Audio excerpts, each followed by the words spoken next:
Hello dear student, जय हिंद जय राजधानी। मैं डॉक्टर रमेश यादव, राजधानी एजुकेशन ग्रुप पंचकोट जोबनेट जयपुर से स्वागत करता हूं आप सभी का फिर से एक वेरी इंपॉर्टेंट वाले प्रोग्राम में। और ये है 4 दिन में एग्रीकल्चर बायोलॉजी का रिवीजन।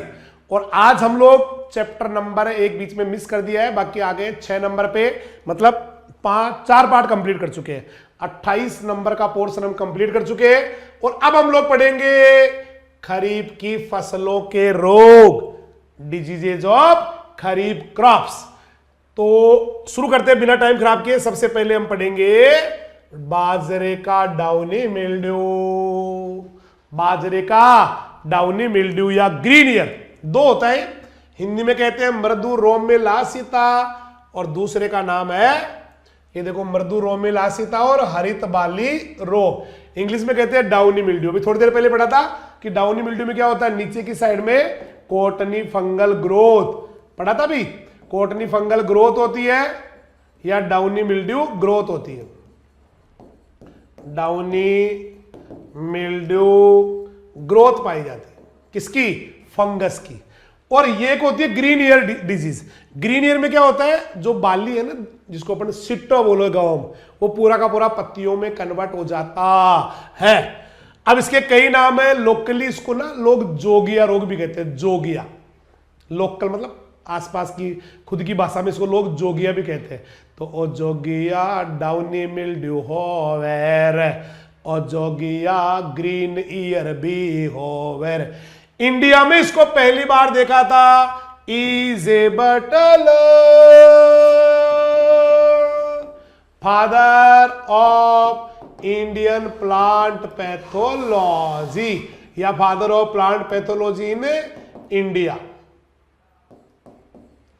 इन्होंने इसको पहली बार डिस्कवर किया था, इजे बटलर। तो पहली बार इंडिया में डाउनी मिल्ड्यू इजे बटलर ने ही देखा। बाजरे को सबसे ज्यादा नुकसान इसी से होती है। इसी बीमारी से सबसे ज्यादा नुकसान होता है 10 से 66%। यानी कि जहां पर 100 किलो बाजरा होने वाला था, वहां पर 44 किलो से लेके 90 किलो तक हो सकता है। यानी कि 10 से लेके 66% का नुकसान हो जाता है। जहां इंडिया में बाजरा उगाते हैं वहां सब जगह बीमारी लग जाती है। 2 स्टेज होती है। एक तो मैंने जस्ट आपको बताया था डाउनी मिल्ड्यू स्टेज। अभी ये लक्षण आ गए, यहां पर आपको दिख नहीं रहे होंगे बच्चों। यहां पर लिखा हुआ है लक्षण, सिम्टम्स। क्या लिखा हुआ है, लक्षण या सिम्टम्स। तो सिम्टम्स को 2 भागों में बांट दिया गया। एक तो downy mildew stage. Downy mildew में मैंने जस्ट आपको थोड़ी देर पहले पढ़ाया था। क्या पढ़ाया था कि डाउनी मिल्ड्यू स्टेज में ना पत्तियों पे करेक्टर आते हैं। हाँ, फिर सर्वांगी इन्फेक्शन होता है। सर्वांगी मतलब पूरे प्लांट्स में इन्फेक्शन होता है ना, पत्ती पे पूरी पे इन्फेक्शन होता है।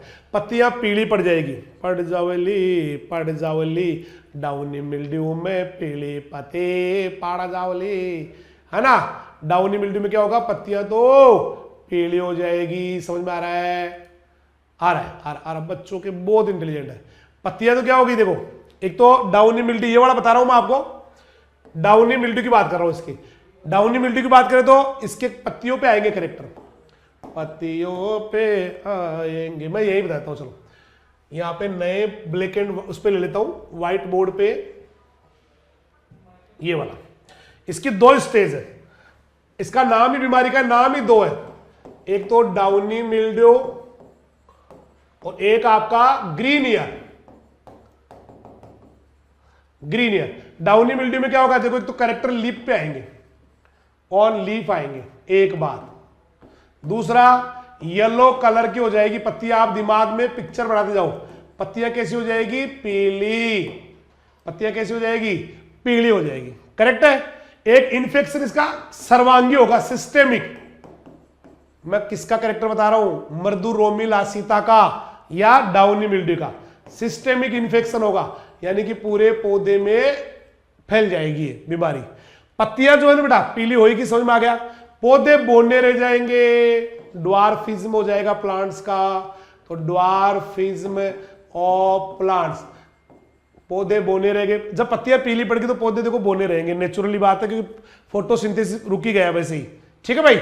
पीली सफेद धारियां बन सकती है, येलो एंड व्हाइट स्ट्रिक्स बन सकती है, धारियां बन सकती है, पीली सफेद धारियां बन जाती है। पत्तियों के नीचे मैंने आपको कहा था ग्रे कलर की या व्हाइटिश ग्रे कलर की डाउनी मिल्ड्यू ग्रोथ, ये पत्ती है, इसके नीचे की साइड मिलेगी ग्रेइस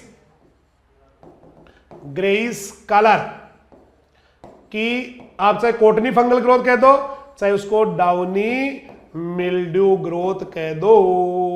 एक बार फिर से रिपीट करता हूं, पत्तियों, अच्छा धारियां भी कैसी होगी बताया ना आपको, भूरी या इसकी ग्रेइस कलर की हो जाएगी। ठीक है, धारियां कैसी होगी, पहले तो सफेद दूसरा कलर की पड़ेगी, बाद में तो ये धारियां पूरी पूरी ब्राउन हो जाएगी, बाद में पहले तो व्हाइट ग्रेइस पड़ेगी, बाद में पूरी पूरी कैसी हो जाएगी, ये ब्राउन धारियां पड़ जाती।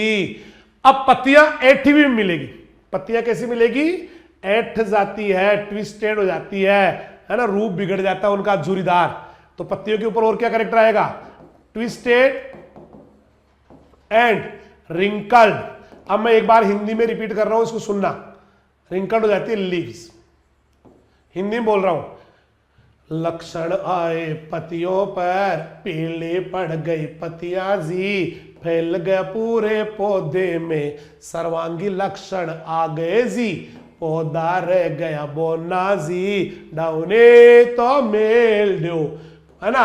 और येलो व्हाइटिश धारियां पड़ जाती है, बाद में ये धारियां कैसी हो जाती है, भूरे कलर की हो जाती है। एक पत्ती की निचली सतह पर क्या होता है, डाउनी मिल्ड्यू ग्रोथ, है ना, रुई की तरह ग्रोथ मिलती है, समझ में आ गई बस। और लास्ट में पत्तियां ऐठी हुई और झुरीदार बन जाती है। दोबारा देखो, याद करो हाथों हाथी, लक्षण आए पत्तियों पर, पीली पड़ गई पत्तियां जी, पूरे पौधे में लक्षण जी, छोटा रह गया पौधा जी, पीली सफेद तो धारियां जी, नीचे बन गई डाउनी मिल्ड्यू ग्रोथ, है ना, रुई की तरह ग्रोथ आ जाती है निचले वाले सतह में। ठीक है, फिर बाद में पत्तियां, लास्ट में क्या, पौधा बोना रह जाएगा और लास्ट में पत्तियां हो जाएगी इसकी ऐठी हुई या झुरीदार। ये तो किसके कैरेक्टर हो गए बाबा, ये तो हो गए डाउनी मिल्ड्यू के। चलो एक बार मैं डाउनी मिल्ड्यू आपको दिखाता हूं, पर्ल मिलेट की बाजरे की, downy mildew MILDEW of pearl millet, आई नहीं, अरे आगे आगे आगे, ये देखो, ये डाउनी मिल्ड्यू है ना, ये डाउनी मिल्ड्यू है, या ये डाउनी मिल्ड्यू। और देख लो दूसरा बाजरे के अंदर, इसमें दोनों ही करेक्टर आएंगे। ये देखो मैंने, ये पत्ती और ये डाउनी मिल्ड्यू करेक्टर ये है। क्या बोला मैंने, पत्तियों पे करेक्टर आते हैं, डाउनी तो मिल्ड्यू, पूरी पत्ती और पौधे पर सिस्टेमिक इन्फेक्शन, पत्तियां तो पीली पड़ गई, पौधे तो बोने रह गए, सफेद पीली आ गई धारियां, देखो धारियां से सफेद पीली से धारियां आ जाती है, आ रही है।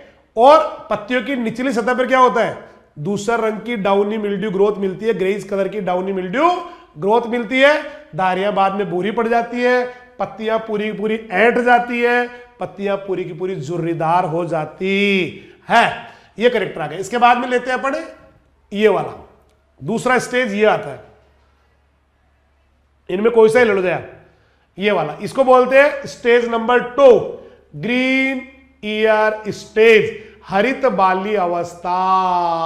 ये पुष्पक्रम पे आती है, बाली के ऊपर आती है, पुष्पक्रम या बाली के ऊपर आती है, या तो बाली बनती ही नहीं, रोगी पौधे पे बाली नहीं बनती, बनती तो फिर पत्तियां बन गई, ओ भीर मारा पत्तियां बन गई।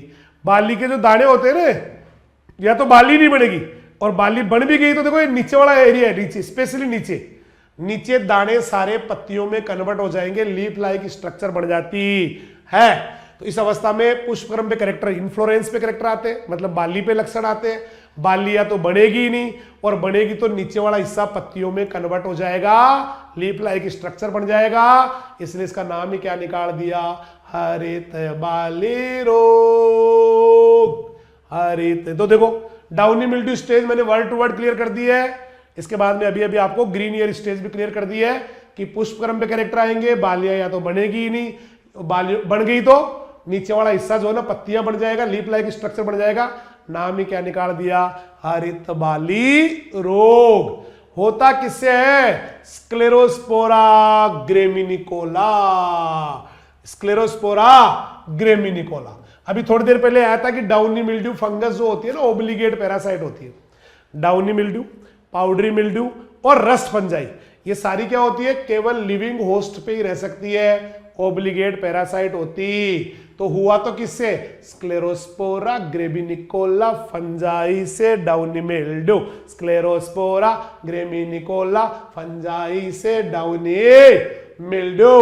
होती कैसी है, ओब्लिगेट। अब आपके सिलेबस में जितने भी खरीफ वाली डिजीज है, खरीफ वाली, वो सारी सॉइल बोर्न या लगभग सीड बोर्न है। सॉइल बोर्न तो लगभग सारी है, मतलब जो फंगस आता है ना पहली बार, वो सीड से आए तो वो कहलाती है सीड बोर्न, बीज जनित। पहली बार बीमारी कहां से आ रही है, और अगर वो सॉइल से आए तो कहलाती है सॉइल बोर्न। ठीक है भाई। इसके बाद इसका जो सेक्सुअल स्पोर है, सेक्सुअल लैंगिक जनन में बढ़ने वाला बीजाणु, वो ऊई स्पोर होता है, और ये ऊई स्पोर ही मिट्टी में या बीजों में अगली फसल के लिए रहता है। डायग्राम भी दे रखे, देखो ये पहला क्या बना रखा है इन्होंने, ये पूरे वही बना रखे। पहले मर्दरों में लासिता आ गई, ये आ गई है ना, गे, ये इसका स्पोरेंजियोफोर है और ऊपर स्पोरेंजिया लगे हुए हैं। ये कौन है, कौन है ये जो है ना, ये स्पोरेंजियोफोर है पूरा। स्पोरेंजियोफोर थोड़ी देर पहले मैंने बढ़ाया भी था अभी उसका, ये ऐसे ऐसे करके ऐसे करके ऐसे करके ऐसे करके स्पोरेंजियोफोर है। इस पे ये कौन लगे हुए ऐसे, स्पोरेंजिया लगे रहते हैं। ये हो गया। और ये इसका ऊ स्पोर है, पीले पीले जो है ना, आप बुक में देखो डायग्राम में, ये इसके ऊ स्पोर है। ऊ स्पोर क्या होते हैं, निषिक्तांड है ना, निषिक्तांड इसके ऊ स्पोर कहलाते हैं, या सेक्सुअल स्पोर होते हैं। अब लेते हैं इसको बचाओ। तो बचाने के लिए पहला उपाय है कल्चरल मेथड। प्रबंधन लिखा हुआ है यहाँ पे, आपके दिख नहीं रहा होगा, यहाँ प्रबंधन लिखा हुआ है। कल्चरल मेथड आ रहा है, कल्चरल मतलब एग्रोनॉमिकल, खेती वाले तरीके। तो एक तो हेल्दी और सर्टिफाइड सीड ले, क्योंकि बीज जनित रोग है। अभी आपने कहा ना सीड बोर्न है, तो सीड ही ऐसा लो जिसमें पहले रोग हो ही नहीं। हेल्दी सीड ले लो, सर्टिफाइड सीड ले लो। तो सीड बोर्न है इसलिए बढ़िया सीड ले। जितनी बीमारियां सीड बोर्न होती है ना, बीज जनित, उनका बीज अच्छा लेना चाहिए, फिर हेल्दी लेना चाहिए, प्रमाणित लेना चाहिए। दूसरा सॉइल बोर्न भी है, इसका रोगाणु जो है ना ऊ स्पोर, वो मिट्टी में भी रहता है। तो डीप समर प्लोइंग कर दो, गर्मियों में गहरी जुताई कर दो, इससे बाहर आके वो मर जाते। या फिर आपको कोई पौधा लगे ना भाई, सॉरी कोई कचरा पड़ा हो, खेत में पड़े जो पौधों के कचरा अवशेष है, उनको जला के नष्ट कर दो, या फिर उसको जमीन में गहरा गाड़ दो, जमीन में गहरा गाड़ दो। ठीक है। अब आओ केमिकल कंट्रोल। तो एक तो मेटालेक्सिल लेते हैं इसके अंदर। मेटालेक्सिल का तो क्वेश्चन आता रहता है कि किस डिजीज को रोकने के लिए मेटालेक्सिल या एप्रोन SD35 लेते हैं केमिकल कंट्रोल के रूप में। तो आंसर आएगा डाउनी मिल्ड्यू या ग्रीन ईयर डिजीज, स्क्लेरोस्पोरा ग्रेमिनिकोला। तो कितना लोगे मेटालेक्सिल, 6 ग्राम 1 किलो बीज के लिए। 1 किलो बीज 6 ग्राम मेटालेक्सिल मिक्स कर दो। चलो मेटालेक्सिल नहीं है तो कोई बात नहीं, डायग्राम मैंकोजेब ले लो। जो बीज 1 किलो बीज के लिए जो कवकनाशी लेते हैं ना फंजीसाइड, वो 2 से 3 ग्राम लेते हैं, लेकिन मेटालेक्सिल लिया यहां पर 6 ग्राम। मैंकोजेब तो 2 से 3 के बीच में 2.5 लिया है। या फिर एक तरीका और है कि बुआई के 21 दिन बाद, बुआई के 21 दिन बाद मैंकोजेब 2.5 ग्राम पर लीटर, 1 लीटर पानी में 2.5 ग्राम मैंकोजेब घोल के स्प्रे कर दो। या फिर मेटालेक्सिल और मैंकोजेब दोनों मिला के, मैंकोजेब का एक रिडोमिल MZ72 भी नाम होता है, इन दोनों को 1 लीटर में 2 ग्राम लेके, दोनों को लेके 2 ग्राम 1 लीटर में घोल के स्प्रे कर दो, स्वाहा। इसके बाद में सुडोमोनास फ्लोरेसेंस, ये कवकों को मारने के लिए काम में ले जाने वाला बैक्टीरिया है। सुडोमोनास फ्लोरेसेंस या ट्राइकोडर्मा, इनकी कल्चर ले लो या तो बीजोपचार कर दो उससे, सुडोमोनास से और ट्राइकोडर्मा से। ट्राइकोडर्मा को फ्रेंडली फंजाई भी कहते हैं। ये ना मित्र कवक है, फ्रेंडली फंजाई। और ये कौन है? बैक्टीरिया है। ठीक है, या तो इसको बीजोपचार कर दो या फिर स्प्रे कर दो, फोलियर स्प्रे पत्तियों पे छिड़क दो। ये वेराइटी जिनके ऊपर नहीं लगता है। तो पूसा मोती बाजरा डाउनी मिल्ड्यू नहीं लगता, पूसा 23 बाजरा डाउनी मिल्ड्यू नहीं लगता, WCC 75 बाजरा डाउनी मिल्ड्यू नहीं लगता, ICM 451 डाउनी मिल्ड्यू नहीं लगता, ICMH 88088 डाउनी मिल्ड्यू नहीं लगता, रात 171 बाजरा डाउनी मिल्ड्यू नहीं लगता, पूसा मोती बाजरा डाउनी मिल्ड्यू नहीं लगता, पूसा 23 बाजरा डाउनी मिल्ड्यू नहीं लगता, WCC 75 बाजरा डाउनी मिल्ड्यू नहीं लगता, ICMH 451 बाजरा डाउनी मिल्ड्यू नहीं लगता, ICMH 88088 डाउनी मिल्ड्यू नहीं लगता, रात 171 बाजरा डाउनी मिल्ड्यू नहीं लगता। अगली बीमारी आ गई अर्गट। अर्गट रे मारा 20% नमक गोल रे।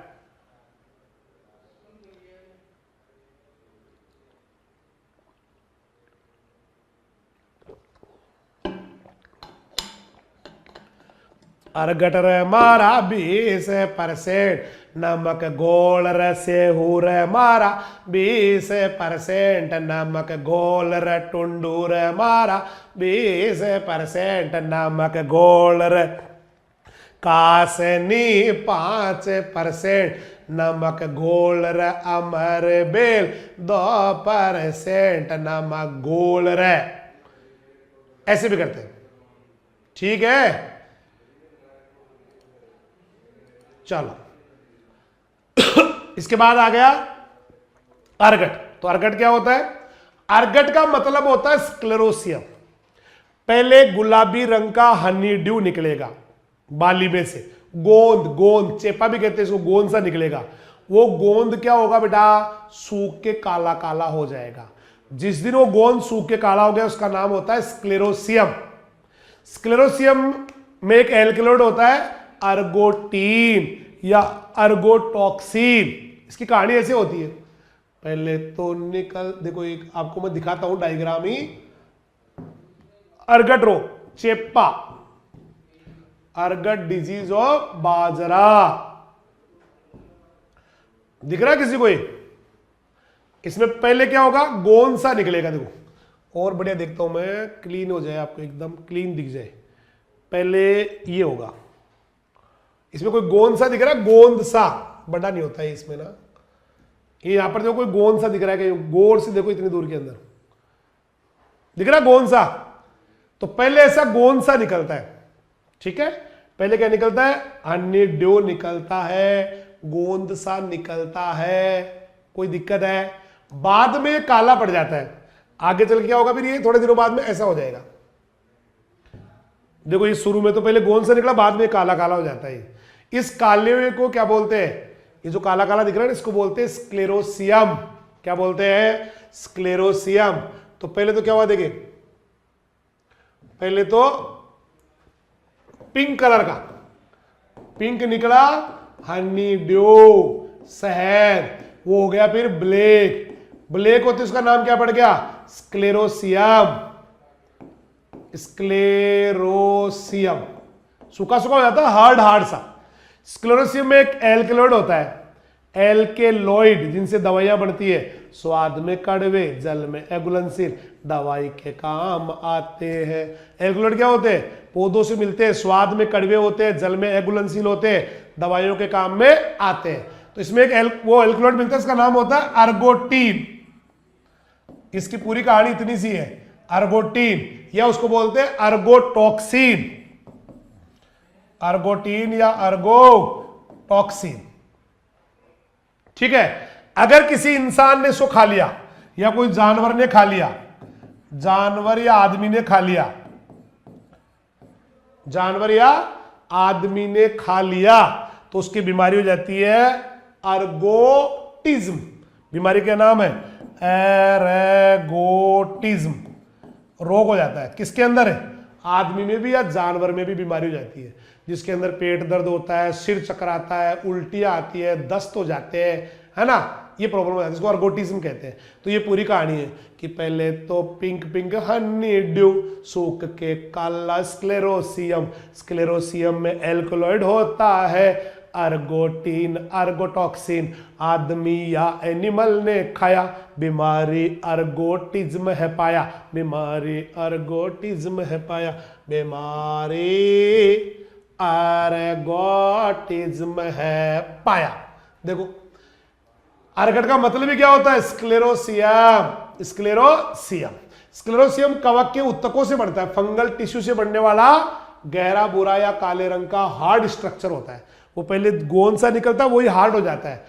क्लेविसेप्स फंजाई निकालती, क्लेविसेप्स इसका नाम ही क्लेविसेप्स फ्यूजिफोर्मी से कवक का ही, तो कवक का नाम ही क्या जो निकाल इस रोग को करने वाले कवक का नाम क्लेविसेप्स, क्लेविसेप्स, क्लेविसेप्स। क्लेविसेप्स से निकलता है स्क्लेरोसिया। ये से एक एल्कलॉइड मिलता है, एल्कलॉइड का क्या नाम है? अर्गोटीन, अर्गोटॉक्सिन, अर्गोटीन, अर्गोटॉक्सिन। जिसको खाया एनिमल ने या ह्यूमन ने तो उसके अंदर हो जाता है अर्गोटिज्म। अर्गोटिज्म के क्या क्या लक्षण होते हैं? देखो पेट में दर्द होता, अर्गोटिज्म रोग में सिर है चकराता, अर्गोटिज्म रोग में उल्टी दस्त होते, अर्गोटिज्म रोग में ये हो जाता है। ठीक है भाई, तो अर्गट से अर्गोटिज्म हो गया रे बाबा। अब लेते इसके कैरेक्टर, लक्षण।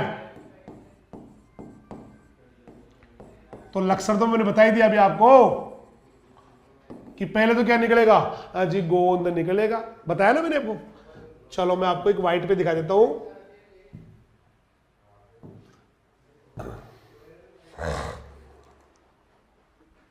है ना, एक तो कैरेक्टर आएंगे कब?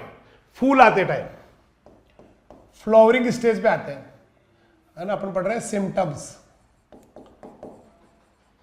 लक्षण। तो लक्षण आएंगे कब? पहला पॉइंट तो है लक्षण कब आएंगे? उत्तर आएगा पुष्पावस्था पर, फ्लावरिंग स्टेज पर। ठीक है, अब इसके दो स्टेज बनाएंगे हम। पहला है honeydew A stage, honeydew A stage, मधु बिंदु अवस्था।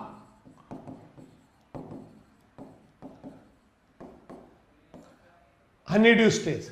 हनीड्यू में क्या होता है? मैंने आपको कहा था छोटी छोटी गुलाबी रंग की शहद जैसा पिंकिस, पिंकिस हनीड्यू निकलेगा, पिंकिस हनीड्यू।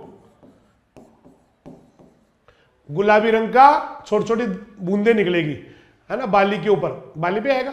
बाद में क्या होगी? चिपचिपा सा बनके पूरी बाली पे फैल जाएगा ये, नहीं स्टिकी बन जाएगा ये, बिकम स्टिकी, चिपचिपा बन जाएगा ये, बिकम स्टिकी। एंड कहां चला जाएगा? अराउंड द ईयर, ईयर के चारों ओर चला जाएगा, पूरी बाली पे आ जाएगा। मतलब पहले तो कहीं थोड़ा वो निकला, बाद में तो पूरी बाली चिपचिप हो जाएगी। ठीक है, इसलिए इसका नाम पड़ गया चेपा, चेपा। इस बीमारी का नाम भी क्या हो गया? आयो चेपा, चेपा, क्योंकि बाजरा चिपचिपा सा हो गया। ठीक है, ये काम हो गया। इस डायग्राम भी दे रखा आपकी बुक में, देखो ऐसे कैसे। उसके बाद स्टेज नंबर 2, दूसरी स्टेज में क्या होगा? स्क्लेरोसियल, वही जो आपका हनीड्यू तो ना, स्टेज नंबर 2 स्क्लेरोसियल स्टेज, स्क्लेरोसियल स्टेज। जो अभी काला का वो पिंक कलर का निकला ना आपका, पिंक, पिंक हनीड्यू, ये थोड़े दिनों में क्या होगा? काला पड़ जाएगा, काला। 10 दिन के बाद में लगभग ये क्या हो जाएगा? ये काला काला ब्लैक स्क्लेरोसियम बन जाएगा। अभी बताते ना आपको स्क्लेरोसियम, वो बन जाएगा। बस ये स्क्लेरोसियम स्टेज है, गहरा भूरा रंग का या काला रंग का स्क्लेरोसियम बन जाएगा। अब लेते हैं किससे होता है रे तेरा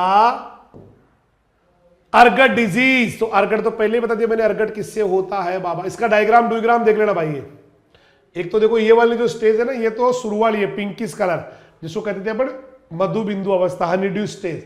ये दूसरी वाली जो है ना काला पड़ गया, स्क्लेरोसियल स्टेज बुक के अंदर। फिर तीसरा जो है स्क्लेरोसिया, ये अगर आपको गोंद से उतार लोगे तो ऐसा होता है वो।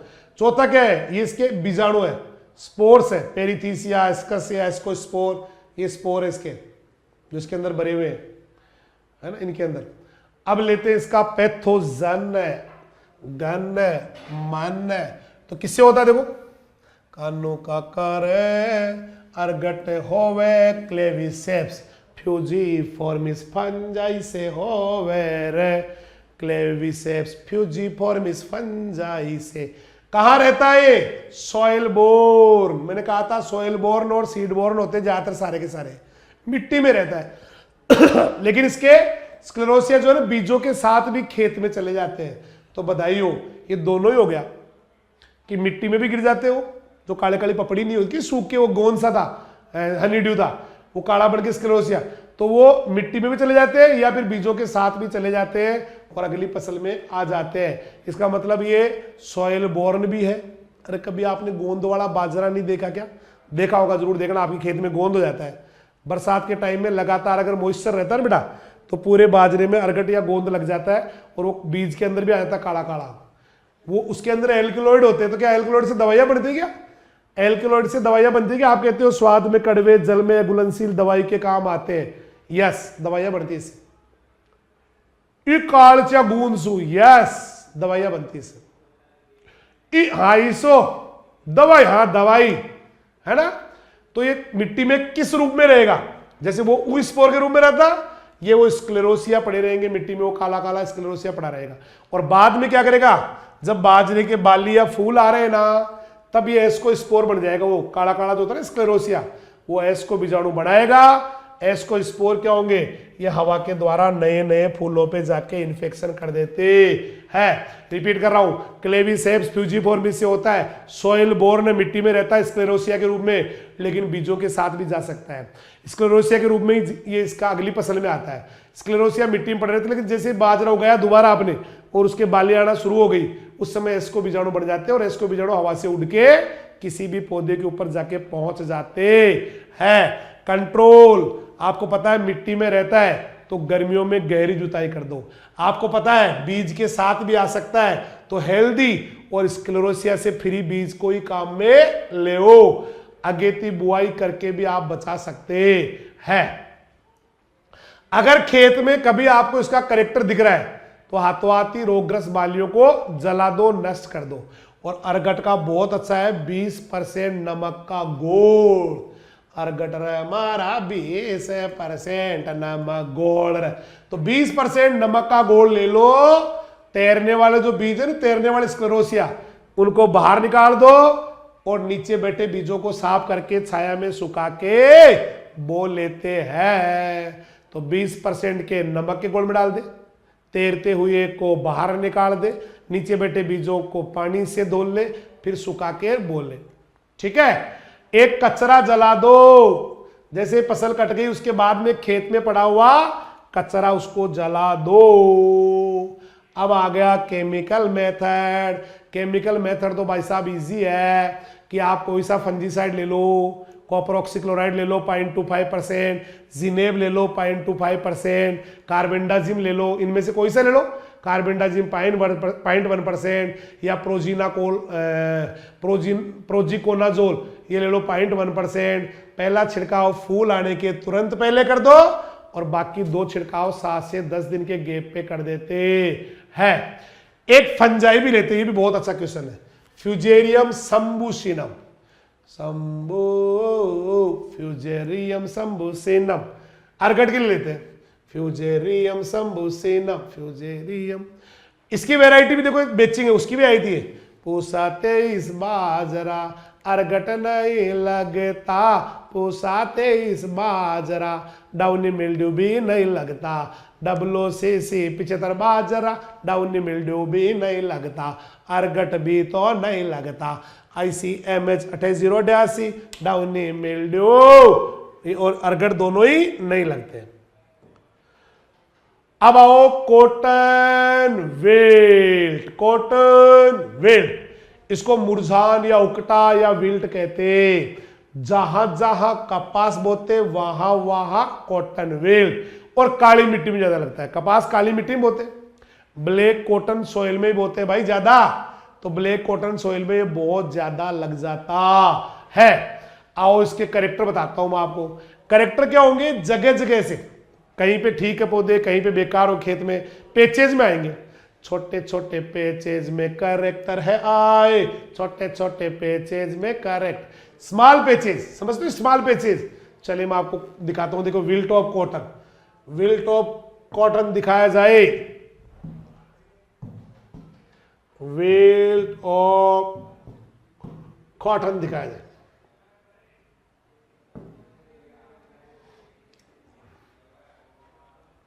पूरे खेत में एक साथ नहीं आते है ना, थोड़ी दूर के अंदर आ गए, फिर वापस ठीक है, फिर आ गए, फिर ठीक है, ऐसे जगह जगह आते हैं, है ना, ऐसे स्मॉल पेचेज में आते हैं। मतलब ये तो खैर पौधा है, जगह जगह थोड़ी दूर में आ गए, फिर ठीक है, फिर थोड़ी दूर में आगे, ऐसे होता है। खेत मिट्टी में पानी है, फिर भी पानी की कमी की तरह मुरझा जाता है पौधा, क्योंकि विल्ट का आपको पता है जाइलम जो होता है ना, जाइलम, जाइलम की जो वेसल्स होती है वो बंद हो जाती है, ब्लॉक हो जाती है ना। तो क्या लिखा है इसमें, नमी होने के बावजूद पौधा मुरझा गया। इसका मेन कैरेक्टर यही है। मेन कैरेक्टर क्या है, पानी है। देखो ये तो छोटे छोटे पेचेज में आएगा, कहीं आ गया, कहीं ठीक है, पूरे खेत में एक साथ नहीं आता है। खेत में पानी होने के बावजूद भी पौधा मुरझा जाता है, विल्टिंग हो जाता है, मेन कैरेक्टर है। पत्तियां पीली पड़ जाएगी, वो तो मुरझा गया तो पीली पड़ेगी, सूखने लग जाएगी, धीरे धीरे पूरा पौधा ही सूख जाता। अगर आप रोगी पौधे को उखाड़ के देखो ना जड़ों को, तो जाइलम जो वेसल है वो प्लगिंग हो गया उनका, वो बंद हो गई, ब्लॉक हो गई। और छाल हटा के देखोगे तो अंदर मेलानिन पिगमेंट भी दिखेगा अंदर, मेलानिन, जिसकी वजह से हमारी चमड़ी का कलर भी काला होता है या कलर होता है। तो उसके कारण जो है ना काला भूरे रंग का दारियां भी दिखेगी मेलानिन की वजह से। किसके अंदर, मेलानिन की वजह से। जब जड़ों की छाल हटाते हो, बार्क ऑफ द रूट को रिमूव करते हो, तो अंदर क्या दिखेगा, मेलानिन पिगमेंट के कारण भूरे काले रंग की पट्टियां या दारियां दिखती है। तो मान लेना कन्फर्म वही है बीमारी, ठीक है, वो की वही बीमारी है फिर तो, है ना। ऐसे कैसे दिखे, देखो ये आ गया, जैसे ये मुरझा गया पौधा। ये देखो जाइलम फ्लोएम में, जाइलम का जो वेसल्स है वो प्लगिंग हो जाता है, जाइलम वाहिकाएं बुरी हो जाती है। ये इसका ना वो है, स्पोर्स है, रोगजनक है, क्लेमाइडोस्पोर इसको बोलते हैं, क्लेमाइडो, इसको मैक्रोकोनिडिया, माइक्रोकोनिडिया, और ये माइसीलियम। अब लेते हैं होता किससे है, तो सारा लगभग सारे विल्ट ना फ्यूजेरियम फंजाई से होते हैं। तो ये भी क्या होगा, Fusarium oxysporum, FSP vasinfectum, Fusarium oxysporum, FSP vasinfectum. Soil borne बेटा, ये सारे सॉइल बोर्न है, खरीफ वाले टोटल, लेकिन बीज जनित होने की भी कहते हैं कि सबूत है। यहाँ कैसे रहता है मिट्टी के अंदर, एक तो कोनिडिया के रूप में, एक क्लेमाइडोस्पोर के रूप में रहता है, और जड़ों में इन्फेक्शन करता है। किस किस के रूप में, कोनिडिया, क्लेमाइडोस्पोर के रूप में रहता मिट्टी में, क्लेमाइडोस्पोर, कोनिडिया मिट्टी में रहता है, फिर वापस जर्मिनेट होकर जड़ों में इन्फेक्शन कर देता है। अब चूंकि देखो ये सीड बोर्न है, सबूत मिले ना, अभी आया था ऊपर, तो हेल्दी और सर्टिफाइड सीड लेना चाहिए। नॉन होस्ट क्रॉप के साथ क्रॉप रोटेशन बनाना चाहिए। मतलब अब की बार कपास बो ही मत, अब की बार ना बाजरा बो दो, मक्का बो दो, ऐसे कर लो। एक जहां भी आपको लगे ना कि बीमारी है, उन पौधों को खेत से, रोग प्रभावित जो खेत है वहां से फसल के अवशेषों को लेके जला के नष्ट कर दो। समझ में आ रहा है क्या या नहीं आ रहा, आ रहा होगा, आ रहा है पक्का। चलो तो क्या क्या किया, अच्छा किया मैंने तो। एक तो हेल्दी और सर्टिफाइड सीड लिया, नॉन होस्ट क्रॉप प्लांट के साथ क्रॉप रोटेशन बढ़ाया, तीसरा फसल अवशेषों को जला के नष्ट कर दिया, है ना। एक डीप समर प्लोइंग, गर्मियों में चूंकि ये वो भी तो है, सोइल बोर्न भी है, तो गर्मियों में गहरी जुताई कर दो, कवक मर जाएगा जो सोइल के अंदर है। सोइल सोलराइजेशन कर दो। व्हाट सोइल सोलराइजेशन, गर्मियों में एक पॉलीथीन की वो बिछा देते हैं,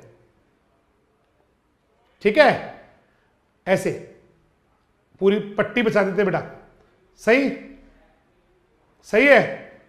चलो बेटा, एक पूरी ना पॉलीथीन का पट्टी बिछा देते हैं, जिसमें से होकर सूर्य किरणें आ जाती है, लेकिन वापस नहीं जाती, गर्मी बढ़ जाएगी, मर जाएगा अंदर जो सोइल के अंदर है। एक खेत में ना नाइट्रोजन, पोटास और जिंक ये प्रॉपर बैलेंस में डालना चाहिए। तो मैं एक बार फिर से रिपीट कर देता हूं, स्वस्थ और प्रमाणित बीज लेना चाहिए, क्योंकि बीज जनित रोग है। नॉन होस्ट प्लांट यानी कपास के अलावा जिस कपास में या और किसी में लग रहा है उनको नहीं लेके दूसरे को फसल चक्र के रूप में उगाना चाहिए। फसलों को जो कचरा है उसको जला देना चाहिए जहां पर वो आ गया फसल के अंदर बीमारी। एक गर्मियों में गहरी जुताई कर देनी चाहिए तो कवा अपने आप ही गर्मी से मर जाएगी। एक सोयल सोलराइजेशन कर देना चाहिए, पॉलीथीन की पट्टी बिछा के पॉलीथीन, और उससे गर्मी बढ़ा के मर जाता है उससे। और एनके और जिंक को बैलेंस देना चाहिए। इसके बाद में आ जाओ केमिकल वाला। केमिकल में कार्बेंडाजिम 0.1% का, कार्बेंडाजिम 0.1% से सी ट्रीटमेंट कर दो या तो बीजोपचार। 0.1% कैसे बनाते हैं? 1 ml 1 लीटर में लेके 1000 में 0.1 है, सारी उम्र एस्ट्रोसोफोर छिड़कना है, ला ला ला ला ला ला। सही चल रहा भाई? ऐसे करते, ठीक है बेटा? ये करते हैं तो ड्रेंचिंग वो कर दे, या फिर मिट्टी में भी दे सकते हो। खड़ी फसल में ड्रेंचिंग जानते हो, सीधा ही मिट्टी में दे देते हैं, जैसे कोई इंजेक्शन लगाते हैं ना किसी के, ऐसे मिट्टी में दे देते हैं डायरेक्ट ही। अब आओ बायोलॉजिकल मैनेजमेंट। ट्राइकोडर्मा कल्चर बड़ी इफेक्टिव है। ट्राइकोडर्मा कई बार मैंने बता दिया आपको, ये फ्रेंडली फंजाई है, मित्र फफूंद है, यानी फफूंद या फंजाई होती होने को दो, लेकिन फफूंद ही कंट्रोल करने के काम में लेते हैं। इसे सॉइल ट्रीटमेंट कर दो। 1 हेक्टर में 4 किलोग्राम ट्राइकोडर्मा कल्चर का बुरकाव करा दो, या बीजोपचार भी कर सकते हो 4 ग्राम पर केजी के हिसाब से। इसके बाद कुछ वेराइटी है कॉटन की जिसमें लगता ही नहीं है। ये रहा आपका जयाधर कॉटन, जयाधर कॉटन, विल्ट नहीं लगता, जरीला कॉटन, विल्ट नहीं लगता, मोतीर कॉटन, विल्ट नहीं लगता, LD 694 कॉटन, विल्ट नहीं लगता, विजय कॉटन, विल्ट नहीं लगता, वेरुम कॉटन, विल्ट नहीं लगता। क्लियर? बीमारी नंबर 4, टिक्का हो टिक्का हो। लीफ स्पॉट कह दो, पत्ती धब्बा कह दो, चाहे टिक्का कह दो, ये ग्राउंड नट में लगता है बेटा। मूंगफली का टिक्का रोग है ना, ऐसे भी कहते हैं मूंगफली का टीको, मूंगफली का टीको। तो मूंगफली खतरनाक रोग है, जहां लोग मूंगफलियां उगाते हैं सब जगह लगता है। टिक्का को लीफ स्पॉट भी कहते हैं।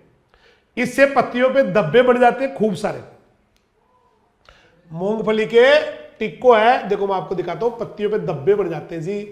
Tikka disease of groundnut, tikka disease of groundnut, ये देखो धब्बे बढ़ जाते हैं। अब धब्बे बढ़ने से क्या होगा, सोचो आप, पत्तियों पे इतने धब्बे बढ़ गए तो फोटोसिंथेसिस करने के लिए क्लोरोफिल तो रहा ही नहीं, फिर क्लोरोफिल की जगह तो धब्बे बढ़ गए। धब्बे बढ़ते कैसे पता है आपको? लीफ स्पॉट कैसे बढ़ते हैं? सेल डेड हो जाती है वहां से। अभी तो पढ़ा था थोड़ी देर पहले, लीफ स्पॉट में क्या होता है, सेल और टिश्यू मर जाते हैं वहां पर, तो ऐसे धब्बे बढ़ जाते हैं। तो इसके पत्तियों पे धब्बे बढ़ जाते हैं, फोटोसिंथेसिस कम हो जाता है, धीमा हो जाता है और पौधे कमजोर, प्रकाश संश्लेषण कम होने से पौधे कमजोर, फलियां कम और छोटी रह जाती है। फिर जब फोटोसिंथेसिस नहीं हुआ तो कमजोर भी होगा, फलियां भी कम लगेगी और छोटा भी रह जाएगा, और 20 से 25% तक उपज में कमी आ जाती है। अब लेते हैं इसके सिम्टम्स, कैरेक्टर्स। तो देखो प्रकट होने के हिसाब से इसको 2 भागों में बांट दिया। एक तो जल्दी आने वाली, अर्ली, आते आते तूने, अर्ली अगेती, ये इधर वाले जो है ना बेटा अर्ली अगेती, अगेती पत्ती धब्बा रोग, अगेती, और एक पछेती लेट, ये 2 पत्ती धब्बा रोग होते हैं, राइट। अब दोनों में क्या डिफरेंस देखो, अगर 3-4 सप्ताह की उम्र में आ गया, 3-4 सप्ताह में आ गया अगेती, 3-4 सप्ताह में आया। अगेती कब आया? 3-4 सप्ताह में। आपकी बुक में इधर लिखा हुआ है, मैं इधर लिख रहा हूं, है ना, 3-4 सप्ताह में आ गया, ठीक है। पछेती जो होता है ना वो लेट आता है, वो 1.5-2 महीने में आता है, 6 से 8 सप्ताह में आता है, तो 1 महीने के अंदर आ गया अर्ली लीप ए स्पॉट। 1 महीने के 3-4 सप्ताह में आ गया तो अर्ली, और 6 से 8 सप्ताह में आया ना, 1.5-2 महीने में आते आते बहुत देर कर दी, तो उसको बोलते हैं late blight. Late late late, तो जल्दी आ गया तो 3-4 सप्ताह में 1 महीने में आ गया, 4 सप्ताह का 1 महीना होता है ना, तो 20-25-30 दिन में आ गया तो अर्ली, और 1.5-2 महीने में आया तो लेट। क्लियर। इधर जो धब्बे आते हैं ना अर्ली में इरेगुलर आते हैं, टेढ़े मेढ़े, देखो कोई छोटा है कोई बड़ा है, ऐसे ना, ऐसे ऐसे ऐसे आते हैं धब्बे, ऐसे आते हैं अर्ली में अनियमित धब्बे, अर्ली में अनियमित। देखो आप गौर से देखो, अनियमित आते हैं, कोई शेप नहीं है। देखो ये जैसे ये है ना, ये धब्बा देखो कैसे हो रहा है, ये ऐसे हो रहा है ना, ऐसे आ रहे हैं। अर्ली में इरेगुलर ऐसे आते हैं, कोई शेप नहीं होती ऐसे, ऐसे कैसे में आ जाता है ये, है ना, ऐसे ऐसे कर ऐसे आते हैं। अर्ली में कैसे धब्बे आते हैं? अनियमित, इरेगुलर। इधर आपको ज्यादा देखो गोल गोल मिलेंगे, गोल गोल गोल दबे है। लेट में तो गोल दबे है। या दूसरा देख लो, एक और इसका डायग्राम बहुत अच्छा है जो आपकी बुक में भी है, वही ये वाला है ना। 1 मिनट, बुक वाला ले लो नहीं, है ना, वही ठीक था, बस यही ठीक है। हो गया। तीसरा डिफरेंस देखो, तीसरे में क्या होता है, जो अर्ली होती है ना अर्ली, उसमें धब्बे के पीछे पीला पीला रंग आता है। देखो ये बढ़ नहीं रहा, बड़ा नहीं हो रहा है ना। अर्ली में येलो हेलो आता है, येलो हेलो आता है, यानी कि धब्बे के चारों तरफ जो है ना पीला पीला सा कलर आता है। जैसे और किसी में दिखा दूं अर्ली में, तो येलो हेल, ये रहा, ये वाला। चलो यही सही है, ये बुक वाला है आपके, ये इधर इस बार इधर ही अर्ली है ये। इसमें देखो हर धब्बे के पीछे पीलास है, पीलास, पीला पीला रंग दिख रहा होगा आपको, बहुत अच्छे दिख रहा है देखो आप अर्ली के अंदर। जबकि लेट में डायरेक्ट ही काले काले धब्बे आ रहे हैं, कोई वो नहीं दिख रहा, कोई पीलापन नहीं है। तो पत्ती की ऊपरी सतह पे लाल भूरे से काले धब्बे बनेंगे। इधर कैसे धब्बे बनेंगे? लाल भूरे। आप देखो गौर से, वास्तव में लाल भूरे ही दिखेंगे आपको, लाल भूरे से लेके काले भी बन सकते हैं, काले धब्बे बनेंगे, स्पॉट बनेंगे। उधर क्या होगा? गहरे भूरे से काले बनेंगे। इधर तो बहुत ज्यादा गहरा भूरा है, dark brown to black spot बनते हैं, उधर लाल भूरे से काले बनते हैं। इधर जो है बेटा हर धब्बे के पीछे जो गहरा है पीला पीला, येलो हेलो कहते हैं अंग्रेजी में। इधर पीला गहरा नहीं होता, इधर येलो हेलो नहीं बनता। इधर क्या होगा? हर धब्बे के पीछे येलो हेलो पीला पीला गहरा बन जाता है। सही भाई। इधर जो है ना धब्बों की संख्या और साइज की बात करें तो इधर धब्बे कम आते हैं, देखो गिने चुने आते हैं। जैसे इस पूरी पत्ती के ऊपर कितने धब्बे हैं? 1 और 2 ही धब्बे हैं, है ना। लेकिन साइज में बड़े आते हैं, धब्बे है कम, बड़े बड़े धब्बे आते कम है, स्पॉट क्या है? कम है, लेकिन बड़े आते हैं। ठीक है। इधर क्या होगा? धब्बे ज्यादा आते हैं लेकिन छोटे आते हैं, ज्यादा व छोटे। ठीक है भाई, ऐसे होता है। ये इसका धब्बों का साइज होता है 1 से 10 mm। अब धब्बे इधर क्या होता है? कम आते हैं, है ना। हालांकि बड़े आते हैं लेकिन बहुत कम आते हैं, इसलिए कम हानिकारक है। अगेती है कम हानिकारक और पछेती ज्यादा हानिकारक या ज्यादा हार्मफुल होती, क्योंकि धब्बे बहुत ज्यादा आते हैं, बड़ी स्पीड से आते हैं। अब बात करते हैं करता है कौन? कौन करता है? तो जो अगेती है ना, अगेती अरेचिडिकोला, इसको करता है सर्कोस्पोरा अरेचिडिकोला, सर्कोस्पोरा अरेचिडिकोला। सर्कोस्पोरा अरेचिडिकोला फंजाई करती है। ठीक है। इसको सर्कोस्पोरिडियम पर्सोनेटम करता है, सर्कोस्पोरिडियम कहते हैं, सर्कोस्पोरा भी कह सकते हैं, कोई गलत नहीं है। सर्कोस्पोरिडियम पर्सोनेटम, यानी कि जिसके ए आ रहा है अरेचिडिकोला, तो वो करता भी अर्ली वाली अगेती को ही करता है। और पचेती पर्सोनेटम पे, पचेती पे, ऐसे याद करते हैं। भूलता ही नहीं आदमी, कभी जिंदगी में नहीं भूलेगा कि अगेती ए तो अरेसिडिकोला या अरेकिडिकोला ऐसे आएगा। अगेती अरेकिडिकोला, अगेती अरेकिडिकोला। और इधर क्या होगा, पचेती पे पर्सोनेटम, सर्कोस्पोरम, सर्कोस्पोरिडियम पर्सोनेटम या सर्कोस्पोरा पर्सोनेटम भी कह देते हैं। ये देखो आपके अच्छा डायग्राम दे रखा नीचे, ये देखो इधर धब्बे कम आते हैं, बड़े आते हैं, येलो येलो होता है, इधर धब्बे ज्यादा आते हैं, है ना, छोटे आते हैं लेकिन ज्यादा आते हैं। वो अगेती जो है ना अरेचिडिकोला से होती है, अगेती अरेचिडिकोला पे, पचेती पे पर्सोनेटम। ये इसका आपका उसका दे रखा है, फंगस का डायग्राम दे रखा है। कोनिडिया क्या होते हैं, कोनिडिया इधर, कोनिडियोस्पोर ऊपर लग जाएंगे, कोनिडिया इनके मैक्रो और माइक्रो ऐसे लग जाते हैं। तो यह भी पैथोजन पे आ गई। बताओ रोग कारक कौन, अभी तो बताया था अगेती अरेकिडिकोला या एरेचिडिकोला, एक ही बात है। क्यों अगेती किससे हो रही है, अर्ली वाले तो सर्कोस्पोरा अरेकिडिकोला, सर्कोस्पोरा अरेकिडिकोला या सर्कोस्पोरिडियम पर्सोनेटम। ये भी बीज जनित है, देखो बीज में भी रहता फंजाई, सोइल में भी रहता, यानी पहली बार फसल में जो बीमारी आएगी ना वो या तो बीज से आएगी तो बीज जनित है, या मृदा से आएगी तो मृदा जनित है। तो सोइल बॉर्न और सीड बॉर्न है। कवक के कोनिडिया मिट्टी से पत्तियों तक चले जाते, पत्तियों में करना रोक दो। अब आओ कैसे कंट्रोल करें, चूंकि ये सीड बॉर्न है तो इसलिए अच्छा सीड काम में लो, हेल्दी एंड सर्टिफाइड। अगर पानी की सुविधा है तो जून या उससे पहले ही मूंगफली को बो दो, समय से पहले अर्ली सोइंग कर दो मूंगफली की। गर्मियों में गहरी जुताई करके छोड़ दो क्योंकि ये सॉइल बोर्न भी है। और 2-3 साल का फसल चक्र पढ़ाओ, ये सब में लिखा जा सकता है।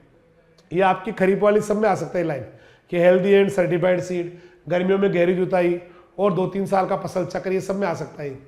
इसके बाद केमिकल पे आओ, थायरम या कैप्टान डायग्राम पर केजी के हिसाब से सीड ट्रीटमेंट।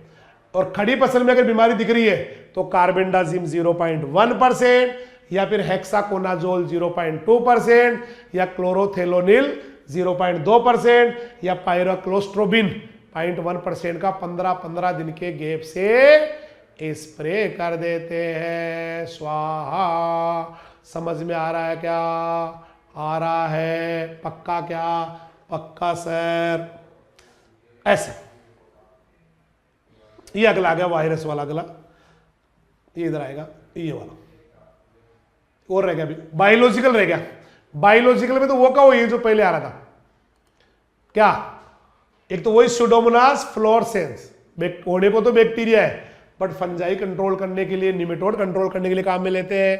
ट्राइकोडर्मा ये फ्रेंडली फंजाई है, खुद ही फंजाई है, फंजाई कंट्रोल करती है। इनसे सीड ट्रीटमेंट या बीजोपचार भी कर सकते हैं या फिर पत्तियों पे छिड़काव भी कर सकते हैं। ICGS 10 मूंगफली टिक्का नहीं लगता, VRI 3 मूंगफली टिक्का नहीं लगता। ICGS 10 टिक्का नहीं लगता, VRI 3 मूंगफली टिक्का नहीं लगता। अब आ गया आपका पीनट क्लम्प वायरस डिजीज। बोले तो मूंगफली का विषाणु गुच्छा रोग, विषाणु गुच्छा रोग ये वायरस से होता है। नाम ही वायरस देखो, पीनट क्लम्प, पीनट मूंगफली को बोलते हैं, ग्राउंड नट को, ये दिख रहा नहीं तो peanut clump virus disease, peanut clump PCV, peanut clump virus disease. तो ये वायरस से होता है, विषाणु से। कहां कहां होता है, राजस्थान में मूंगफली का peanut clump virus, Andhra Pradesh में, गुजरात में, पंजाब में, तमिलनाडु में, और रेतीली मिट्टी में ज्यादा अटैक होता है। मूंगफली हमेशा रेतीली में ही बोते हैं, रेतीली में ही बोते हैं। मूंगफली रेतीली में तो बोते हैं, मूंगफली रेतीली में बढ़िया होती है। अगर काली मिट्टी में होगी तो मोटी नहीं हो पाएगी। जो फसलें जमीन के अंदर लगती है ना उनको सॉफ्ट मिट्टी चाहिए, रेतीली चाहिए, सैंडी टाइप की चाहिए। समझ में आयो के। अब लेते हैं वायरस के क्या क्या नुकसान होते हैं, वायरस क्या क्या कर देता है इसके अंदर। एक तो करेक्टर कितने दिन बाद में आएंगे, तो मारो रे पीनट क्लम्प वायरस 30 से 35 दिन बाद, 30 से 35 दिन बाद करेक्टर आएंगे, 30 से 35 दिन बाद करेक्टर आएंगे। कोई दिक्कत है अंडरलाइन कर लो। शुरुआत में चकतों के रूप में आएंगे ऐसे, देखो चकतों के रूप में आएंगे, कहीं पे पीला है, कहीं ठीक है, कहीं पीला है, कहीं ठीक है, ऐसे आएगा, है ना। पूरे खेत में एक साथ पौधे पीले नहीं पड़ेंगे, या पूरे जो है ना बोने नहीं रहेंगे, चकतों के रूप में आएगा करेक्टर। तो छोटे छोटे स्मॉल पैचेज में आता। अब देखो करेक्टर क्या है, वायरसों के ज्यादातर तो सेम करेक्टर आते हैं। पत्ती पीली हो गई है ना, तो इसका नाम भी अब क्लम्प डिजीज है, तो पत्तियों का गुच्छा बन जाएगा। पत्तियों क्या बन जाएगा, गुच्छा। तो छोटे छोटे चकतों के रूप में एक साथ में जाता है। और जो रोगग्रसित भाग है वहां पर छोटे गहरे हरे रंग के और पहले गुच्छे बढ़ जाएंगे, बाद में पत्तियों पे आ जाएगा मोजेक, मतलब पीलापन आ जाएगा पत्तियों पे। पहले तो क्या हुआ, पौधे छोटे रह गए, गहरे रंग की पत्तियां, है ना भाई, पौधे छोटे रह गए, गहरे रंग की पत्तियां आ गई और गुच्छे बढ़ गए पत्तियों के। तो पौधे छोटे, गहरे रंग की पत्तियां और गुच्छे, कलम बढ़ गया, कलम नाम ही कलम पे इसका। फिर नई पत्तियों पे क्या आ गया, जो नई निकल रही है, नई नई पत्तियों पे आ गया मोजेक करेक्टर, मतलब पीलापन आ गया। देखो पीत वर्ण आ गया, पीले रंग की रिंग्स बन गई, ऐसे आते हैं। रोगी पौधों पे फूल तो खिलेंगे लेकिन फलियां बहुत कम लगी, क्योंकि वो पीला पीला जो आ गया ना, पीला पीला पीला पीला आने से क्या होगा, फोटोसिंथेसिस या प्रकाश संश्लेषण कम हो जाएगा। इसलिए मोजेक करेक्टर आ गए, पीला रंग आ गया, पीले रंग की रिंग बन गई, है ना। रोगी पौधों पर फूल तो खिले लेकिन फलियां बहुत कम लगी और छोटी लगी, और उससे उपज में भारी कमी आ जाती है। अब लेते हैं फैलाता कौन है, आईपीसीवी को फैलाता कौन है, शॉर्ट में इसको आईपीसीवी कहते हैं, इंडियन पीनट क्लम्प वायरस। तो इंडियन पीनट आईपीसीवी को आईपीसीवी फैलाता है, मतलब नाम बीमारी क्या नाम है, इंडियन पीनट या पीनट क्लम्प वायरस कर दो, पीनट क्लम्प वायरस। तो फैलाता भी यही है, फैलाने वाला कौन है, इंडियन पीनट क्लम्प वायरस, आईपीसीवी। आईपीसीवी चूंकि प्लांट वायरस है, प्लांट वायरस है ना, तो प्लांट वायरस में होता है क्या है, देखो एक तो सिंगल स्ट्रैंड होता है, एक आरएनए होता है।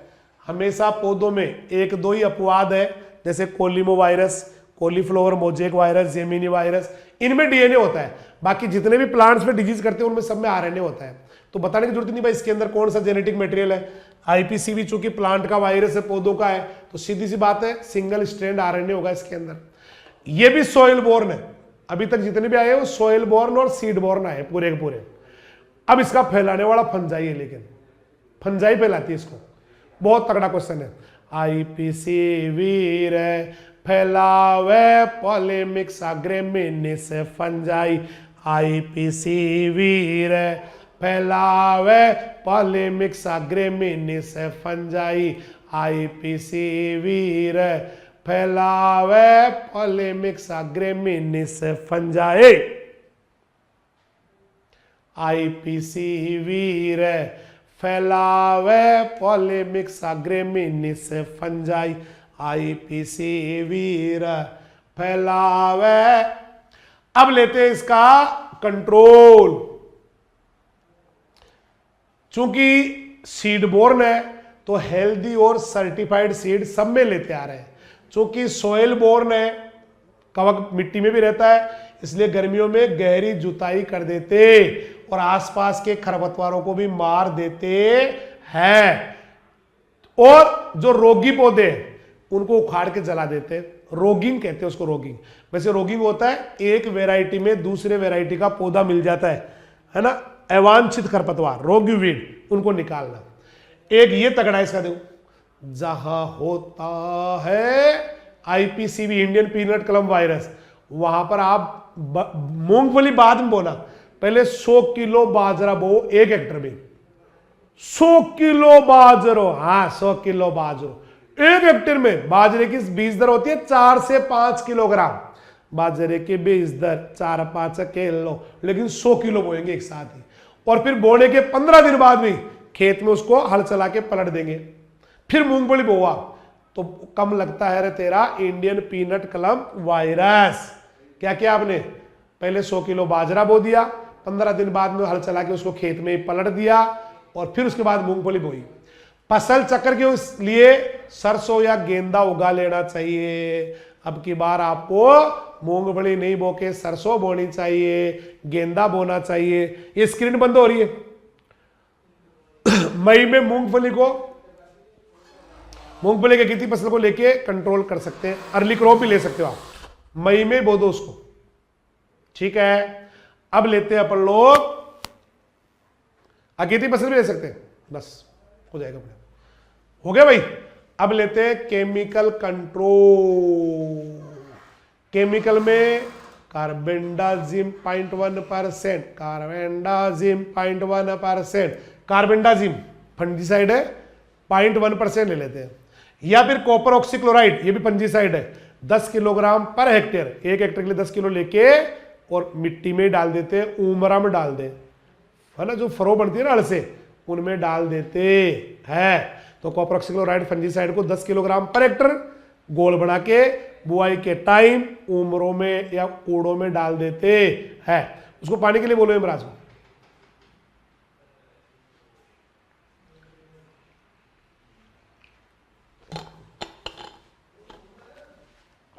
हो गया। अगली बीमारी हमारे बीच पहुंच गई है,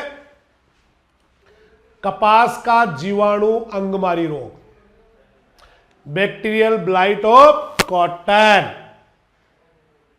इसको ना कोणीय पत्ती धब्बा रोग भी कहते हैं। कौन सा पत्ती धब्बा रोग?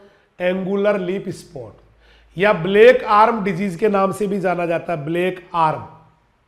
ठीक है, कई नाम है, कोई कहे बैक्टीरियल ब्लाइट, कोई कहे एंगुलर लीफ स्पॉट। एंगुलर जानते हो, अगर कोई धब्बा ना ऐसे एंगल के साथ बने, कोण बना के यूं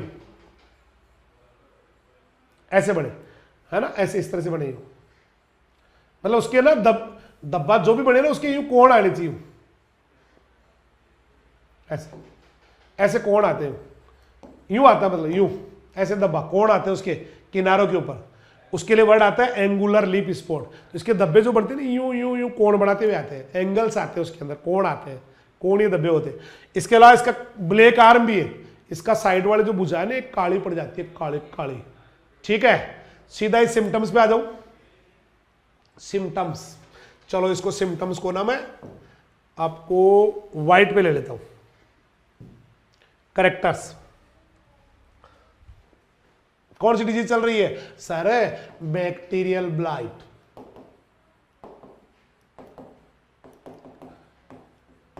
ऑफ कॉटन।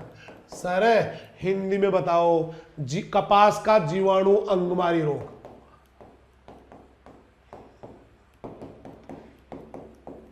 ये करेक्टर, जड़ के अलावा सभी भागों पे इन्फेक्शन, जड़ के अलावा सब भागों पे इन्फेक्शन, सिर्फ रूट बचेगी, एक्सेप्ट रूट, जड़ के अलावा सभी भागों पे इन्फेक्शन।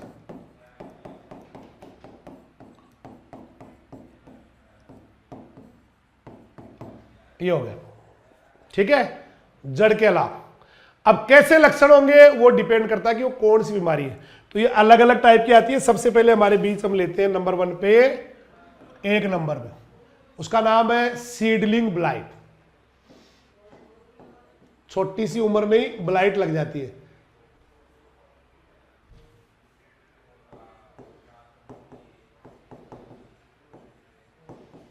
हिंदी में क्या बोलेंगे इसको? नवजात पादप अंगमारी।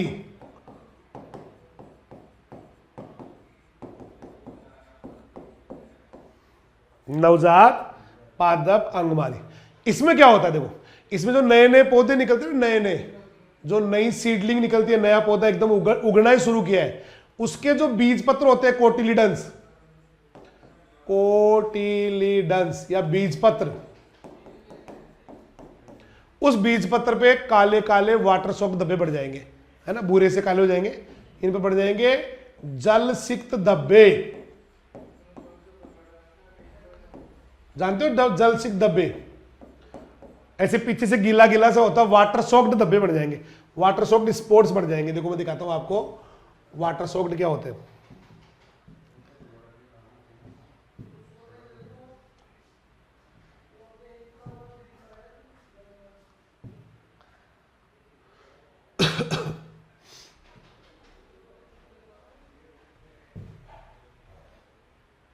देखो देख किसी को दिख रहा हो गई, जैसे कोई गीला सा हो रहा है ना पीछे से, कोई कागज और पीछे पानी आ गया हो, ऐसे गीले गीले धब्बे पड़ जाते हैं, गीले गीले धब्बे से आ जाते हैं।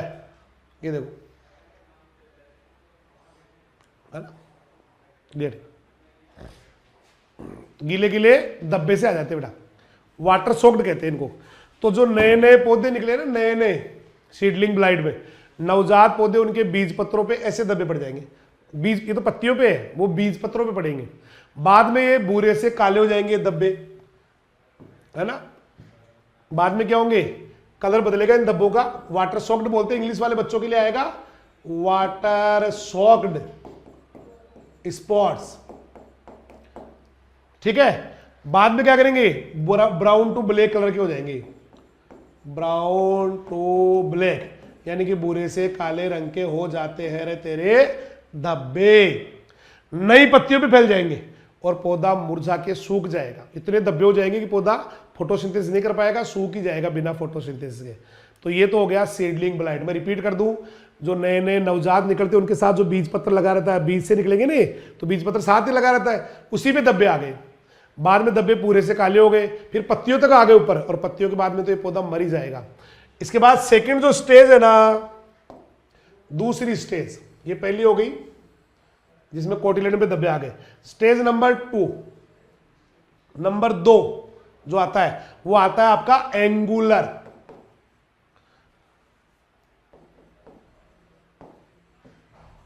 एंगुलर लिप स्पॉट बोले तो कोणीय पत्ती धब्बा, कोणीय पत्ती धब्बा, कोणीय पत्ती धब्बा। पत्तियां जो है ना उनके ऊपर ऐसे कोणीय धब्बे पड़ जाएंगे बेटा। जैसे ये पत्ती है तो उस पर यूं धब्बे पड़ जाएंगे, ऐसे कोण बनाते हुए, है ना। ऐसे ग्राउंड गोल नहीं बनेंगे, ऐसे ऐसे बनेंगे। दिखाओ लो, ये रे, ये तो आपकी बुक में ही बने हुए। देखो ये रे, देखो देखिए, गौर से देखो इन धब्बों को। ये तो आपकी बुक में ही देखो आप, कोई भी धब्बा एकदम गोल नहीं है, वो ऐसे यूं यूं यूं यूं कोण बनते हुए है ना। देखो कोण बने हुए, ये रहा कोण बना हुआ, ये कोण बना हुआ, इनको बोलते हैं angular lip spot. Angular lip spot, जिनमें एंगल्स बन जाते हैं धब्बों के अंदर ही।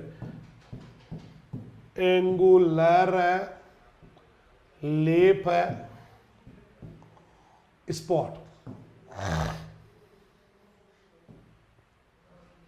ये देखो ये वाला वही है। तो ये देखो, देखा कच्चू, ऐसे दबे पड़ जाते हैं, तीखे तीखे कोण बनाते हैं। तो कोणीय अंगमारी में क्या होगा, जो परिपक्व पौधा है ना, बड़ा पौधा हो गया, उसकी पत्तियों के ऊपर, पत्तियों बन रहा नहीं, वाटर सॉक्ड धब्बे पड़ेंगे, वही जलसिक्त धब्बे पड़ेंगे, और वो कोणीय होंगे, लेकिन ऐसे कोण बनाते होंगे। और सूक्ष्म सिरिकाओं से, इसके बारीक बारीक ना, बाहर देखो ये छोटी छोटी लाइन सी बन जाती है, सूक्ष्म सिरिकाओं से। बोले तो माइनर जो है ना बेटा, वेनलेट है ना, सिराएं, उससे गिरे हुए होते हैं। इसके धब्बे के चारों ओर बारीक सी एक नली सी बन जाती है ऑटोमेटिकली, ऐसे हो जाता है। और ये धब्बे भी भूरे से काले में बन जाते हैं, सब धब्बे भूरे से काले में बन रहे हैं। अब आओ ब्लैक आर्म, तीसरा कैरेक्टर बताओ, ब्लैक आर्म। इसमें समझ में आ गया ना, पत्तियों पे कोणीय धब्बे पड़ेंगे, पत्तियों पे कोणीय धब्बे पड़ेंगे वाटर सॉक्ड, और उस धब्बे के चारों ओर, जैसे धब्बा है ना यूं है, तो उसके चारों ओर ना एक छोटी सी लाइन बन जाएगी, ऐसे ऐसे बन जाती है, ठीक है, ऐसे बन जाता है। इसके बाद अगली स्टेज है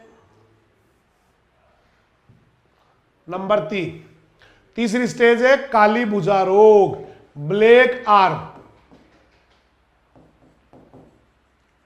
स्टेज, या कह दो इसको काली भुजा अवस्था। इसमें जो है ना पूरी पूरी टहनी काली पड़ जाएगी, पत्तियां काली पड़ जाएगी। देखो इसमें क्या होगा, तना और शाखाओं पर काले या रेखीय दसे हुए धब्बे बनेंगे। कहां पर, है ना, संकन दसे हुए, लेशियोन, और कहां बनेंगे, संकन, लेशियोन और स्टेम एंड ब्रांचेस।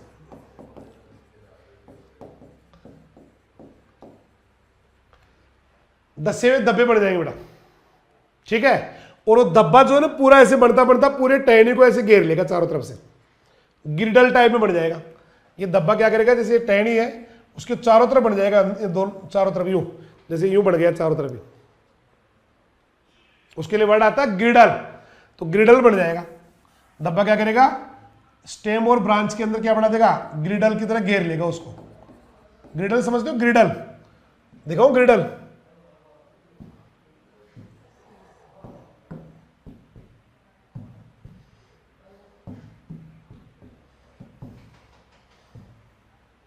हालांकि वैसे बनाया हुआ है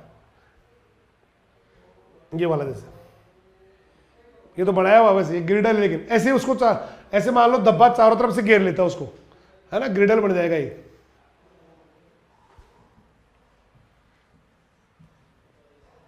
ऐसे,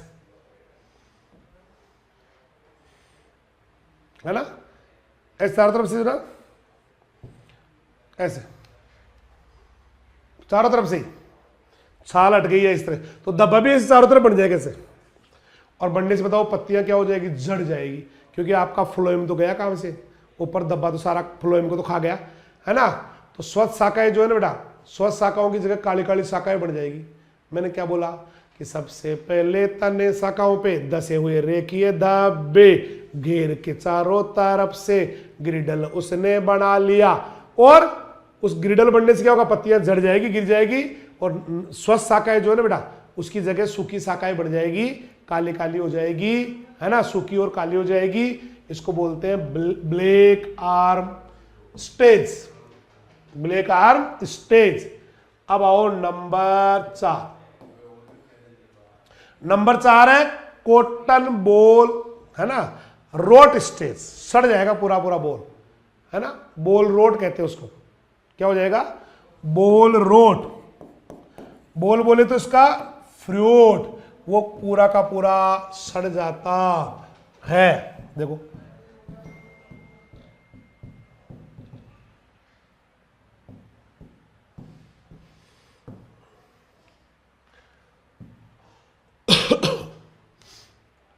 कोई सा लड़ो, सारे में बोल देखो सड़े हुए हैं।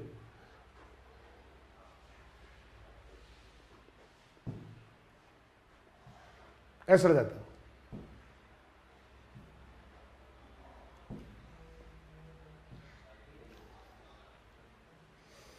तो बॉल पर भी क्या होंगे, वाटर सॉफ्ट धब्बे पड़े, सब वाटर सॉफ्ट बढ़ रहे हैं इनमें। बाद में वाटर सॉफ्ट स्पॉट क्या होंगे, अंदर तक धस जाएंगे, धसे हुए धब्बों में बनेंगे। और आपकी बुक में भी देर का बहुत अच्छा डायग्राम देखो, धसे हुए धब्बे बहुत अच्छे दिखा रहे। ये रहा जो धब्बे बने हुए हैं ना बॉल के ऊपर, ये अंदर तक चले जाएंगे। ये देखो काली बुझाई, पत्तियां काली पड़ गई, गिर जाती है। तो बॉल पे वही बॉल पे वाटर सॉफ्ट धब्बे पड़ेंगे, गीले गीले धब्बे पड़ेंगे, बाद में गहरे बुरे से काले और धस जाएंगे अंदर की ओर। अब धसने का क्या असर होगा कि बॉल में अंदर तक रुई में घुस जाएगा ये कालापन, सड़न, और रेसे जो लिंट है और बीज हो जाएंगे खराब, रुई भी हो जाएगी खराब, रुई भी हो जाएगी खराब। ये हो गया। अब लेते हैं इसका कंट्रोल। क्या करेंगे अब, कंट्रोल। पहले सॉरी पैथोजन पढ़ेंगे। पैथोजन कौन है इसका, bacterial blight of cotton, Xanthomonas axonopodis, pathovar malvacearum. Xanthomonas bacteria, bacterial blight है भाई, तो बैक्टीरियल ब्लाइट तो बैक्टीरिया से तो होगी वो। यहां पे लिखा हुआ है पैथोजन या रोग कारक, आपको दिख नहीं रहा है, तो इसका रोगजनक कौन है, जेंथोमोनास एक्सोनोपोडिस, पैथोवारम मालवेसियरम, जेंथोमोनास एक्सोनोपोडिस, पैथोवारम मालवेसियरम, जेंथोमोनास एक्सोनोपोडिस, पैथोवारम मालवेसियरम।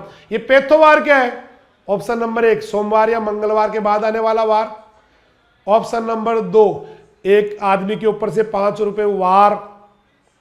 ये ऑप्शन नंबर 3 एक आदमी ने तलवार लेके दूसरे पे कर दिया वार। ऑप्शन नंबर 4 जाति का उप विभाजन जो उस पौधे के नाम से होता है जिसमें वो संक्रमण करता है। मुझे पता आपने 4 बोला है, बहुत इंटेलिजेंट बच्चे आप। तो जेंथोमोनास एक्सोनोपोडिस, पैथोवार मालवेसियरम, ये ग्राम नेगेटिव बैक्टीरिया होता है। मैंने दिखा सुबह बताया था आपको, बीमारी करने वाले आते हैं इसके अंदर। ये रोड शेप्ड होता है, बेसिलाई फॉर्म में होता है। ये मोनोट्राइकस होता है, एक कसाबिका होती है, एक ही बाढ़ जैसा स्ट्रक्चर होता है। और ये भी बीमारी कैसी है आपकी, देखो, seed borne and soil borne, seed borne and soil born.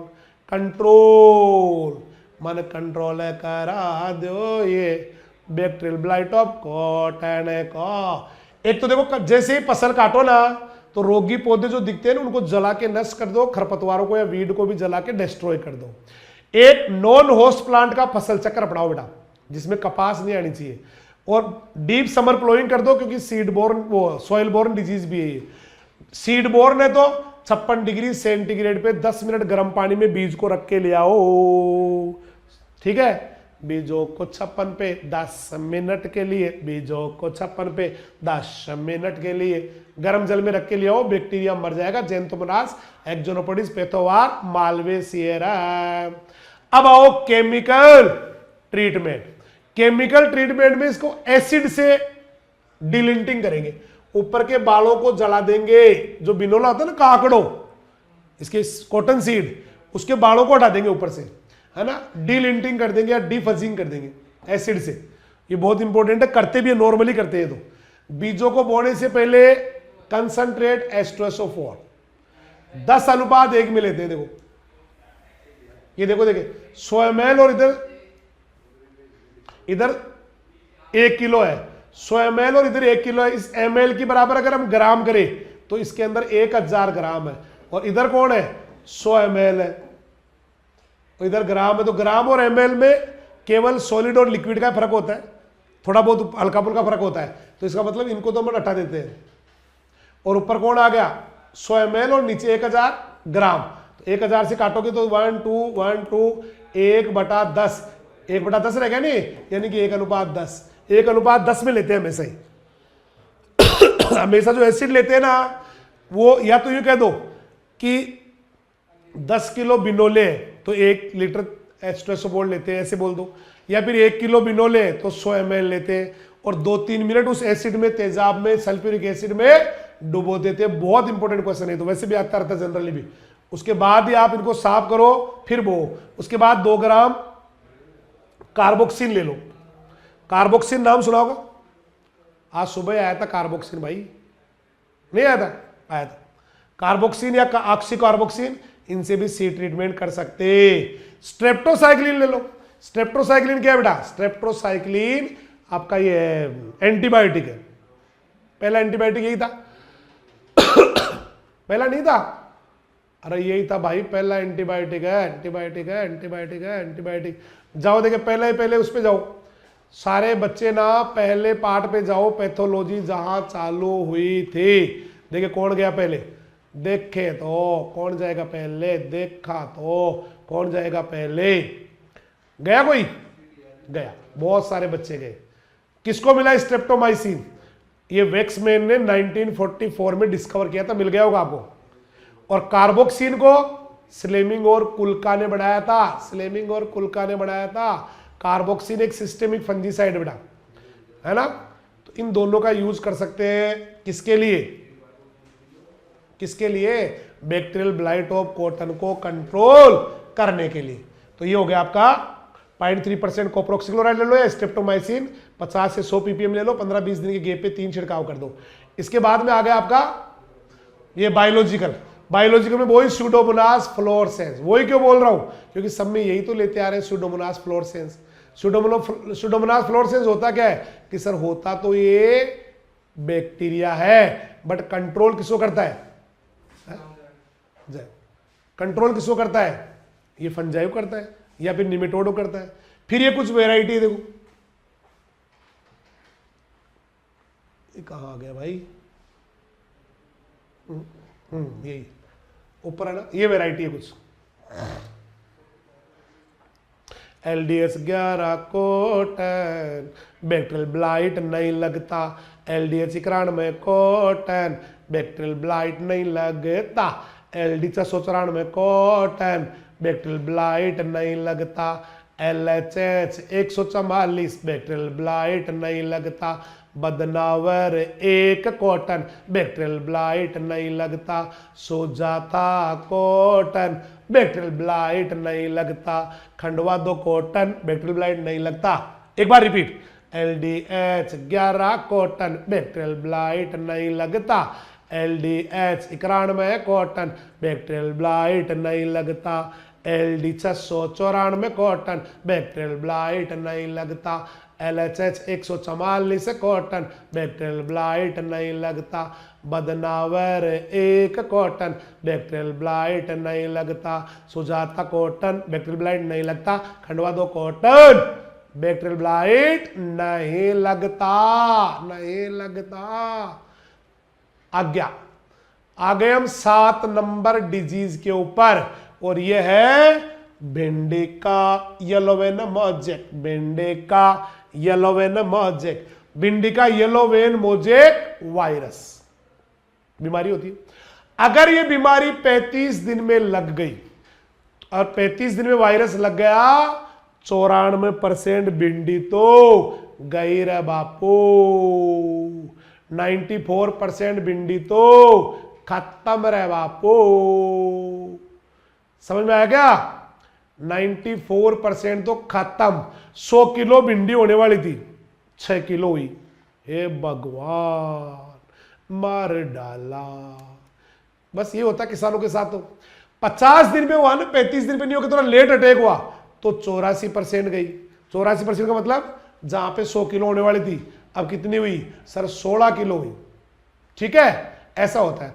अब लेते हैं होता कैसे है, कैसा दिखता है, मतलब सिम्टम्स लेते हैं। YVMVO ओ करा दिखाता हूं मैं आपको। YVMV ऑफ ओकरा।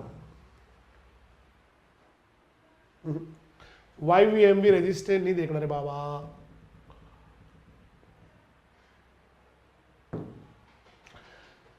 इसका नाम है येलो वेन मोजेक। तो सिराएं पीली पड़ेगी। देखो घर की बात बताऊं क्या आपको, ये जो सिराएं है ना, सिराएं नसें, वो पीली पीली हो जाएगी।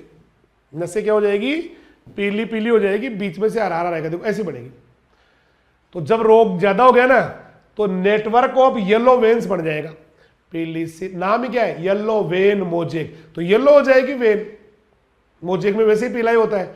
तो रोगग्रस्त पौधों की पत्तियों पे पीली सिराओं का जाल बन जाएगा, नेटवर्क ऑफ येलो वेन्स बन जाएगा, सिराएं मोटी मोटी हो जाएगी। और ज्यादा हो गया तो पूरी पत्ती, फिर बाद में तो पूरी पीली हो जाएगी। बीच का जो हरा दिख रहा है ना, सिराओं के बीच में, वेन्स के बीच का पीला, ये हरा रंग, ये भी खत्म हो जाएगा बाद में। और पूरा क्लोरोसिस हो जाएगा पूरे पत्ती का ही। अब सोचो जिसके बेचारी का पूरा क्लोरोसिस हो गया, हरा रंग रहा ही नहीं, पर्णहरित रहा ही नहीं, क्लोरोफिल रहा ही नहीं, वो फोटोसिंथेसिस नहीं कर पाएगी। फल छोटे रह जाएंगे जब फोटोसिंथेसिस नहीं होगा, तो फल विकृत हो जाएंगे, सेप बिगड़ जाएगी उनकी, और पीले पीले आ जाएंगे, और उपज में भारी कमी आ जाती है। पूरी दुनिया अगर कोई भिंडी पे काम कर रहा है ना, कोई साइंटिस्ट, तो इस बीमारी से लड़ने में लगे हुए हैं सब। ये भिंडी का इतना भयानक रोग है कि पूछो ही मत, बहुत ही भयानक है। भिंडी उगाने वाले सब परेशान है इससे, बहुत भयंकर रोग है। इसलिए इसके पीछे भाई इसको कैसे भी रोके, ये प्रयास चल रहे हैं। ठीक है भाई। तो ये चल रहा है आपका YVMV। ठीक है, अब इसको होता किससे? आजा आजा बेटा, आजा आजा आजा, बाकी तेरे को दिखाऊं लाइव के अंदर यार। आज वो छोटा सा बेटा आ गया मेरा, ये दिख नहीं रहा, लेकिन स्टूल लाओ, स्टूल लाओ, है ना। ये इधर कैसे कर इसको, है ना, चप्पल खोल के यार, ये लेके जल्दी से, लेके जल्दी लेके बाकी बाकी चप्पल खोल के बेटा। तो ये होता किससे? भिंडी येलो वेन मोजेक वायरस से होता है। भिंडी येलो वेन मोजेक वायरस से होता है। इन लोगों तो बहुत प्रॉब्लम। ठीक है बेटा, भिंडी येलो वेन मोजेक वायरस से होता है। आ जाओ आ जाओ बेटा, आ जाओ। एक छोटा सा बच्चा, नन्ना सा बच्चा, प्यारा सा बच्चा, लाडला सा बच्चा आया है। क्या नाम है? नाम बताओ अपना। दीपू। दीपू। पापा का नाम बताओ। ये राजेंद्र जी सर का बच्चा है, उदयपुर वाले सर, कोटा वाले सर, है ना, राजेंद्र जी का बच्चा है। देखो उधर कितनी तालियां बज रही है ना, उधर उस साइड में देख रहे हैं बच्चे कितने खुश हो रहे हैं। सबको कुछ कहना चाहेगा? 2 शब्द। पढ़ाई वढ़ाई करो और ऐसे बढ़िया कुछ आदमी बनो, ऐसे बोलेगा? नहीं बोलेगा? बहुत प्यारा है, क्यूट सा बच्चा है। बच्चे देखते ही तो एनर्जी आ जाती है मेरे अंदर, तो बहुत तगड़ी वाली। और यही कारण है कि बेटा बहुत अच्छा करके प्यारे प्यारे छोटे छोटे बच्चे, ये देश का भविष्य है। ये ना, इनको कैसे आप मोल्ड कैसे करते हो, कैसे ना शेप देते हो, बस इसी पे डिपेंड करता है पूरे हिंदुस्तान का फ्यूचर। क्योंकि ये बच्चे केवल और केवल किसी एक परिवार का, ये किसी एक इंसान की धरोहर नहीं बेटा, पूरी देश की धरोहर होती है। बच्चे जो है ना बेटा, किसी एक परिवार के लिए इंपॉर्टेंट नहीं होते, पूरे देश के लिए इंपॉर्टेंट होते हैं। परिवार के लिए तो खैर इंपॉर्टेंट है ही, नो डाउट, लेकिन पूरे देश के लिए इंपॉर्टेंट होते हैं। इनको सही दिशा देना, सही गाइडेंस देना, सही जो है ना मोटिवेशन, सही संस्कार देना बहुत जरूरी है। सबको हाथ हिला के हाय कर दो, हाय, ठीक है। चलो बेटा, इसको भी लेके जाना पड़ेगा ना खींच के वापस, नहीं तो ये मेरे को परेशान करेगी। धीरे धीरे ले जाना बेटा ना, वेरी गुड।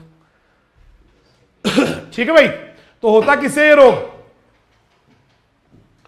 ये देखो किससे होता है, ये ना, हाँ, पीली पीली सिराओं का जाल बन जाता है, ये बताई दिया आपको। ये तो सारा का सारा होता किससे है, yellow vein mosaic virus, YVMV। भेंडी, ओ ये भाई भेंडी येलो वेन मोजेक वायरस।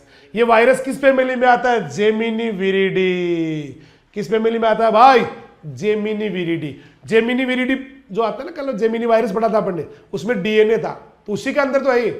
तो जेमिनी विरिडी फैमिली में आता है। इसका जीनस जो है ना बेटा, वो बिगोमो वायरस है, ठीक है। और इसके अंदर आपको पता है जेमिनी विरिडी या जेमिनी फैमिली का जो वायरस होता है, उसके अंदर RNA नहीं होता है, DNA होता है।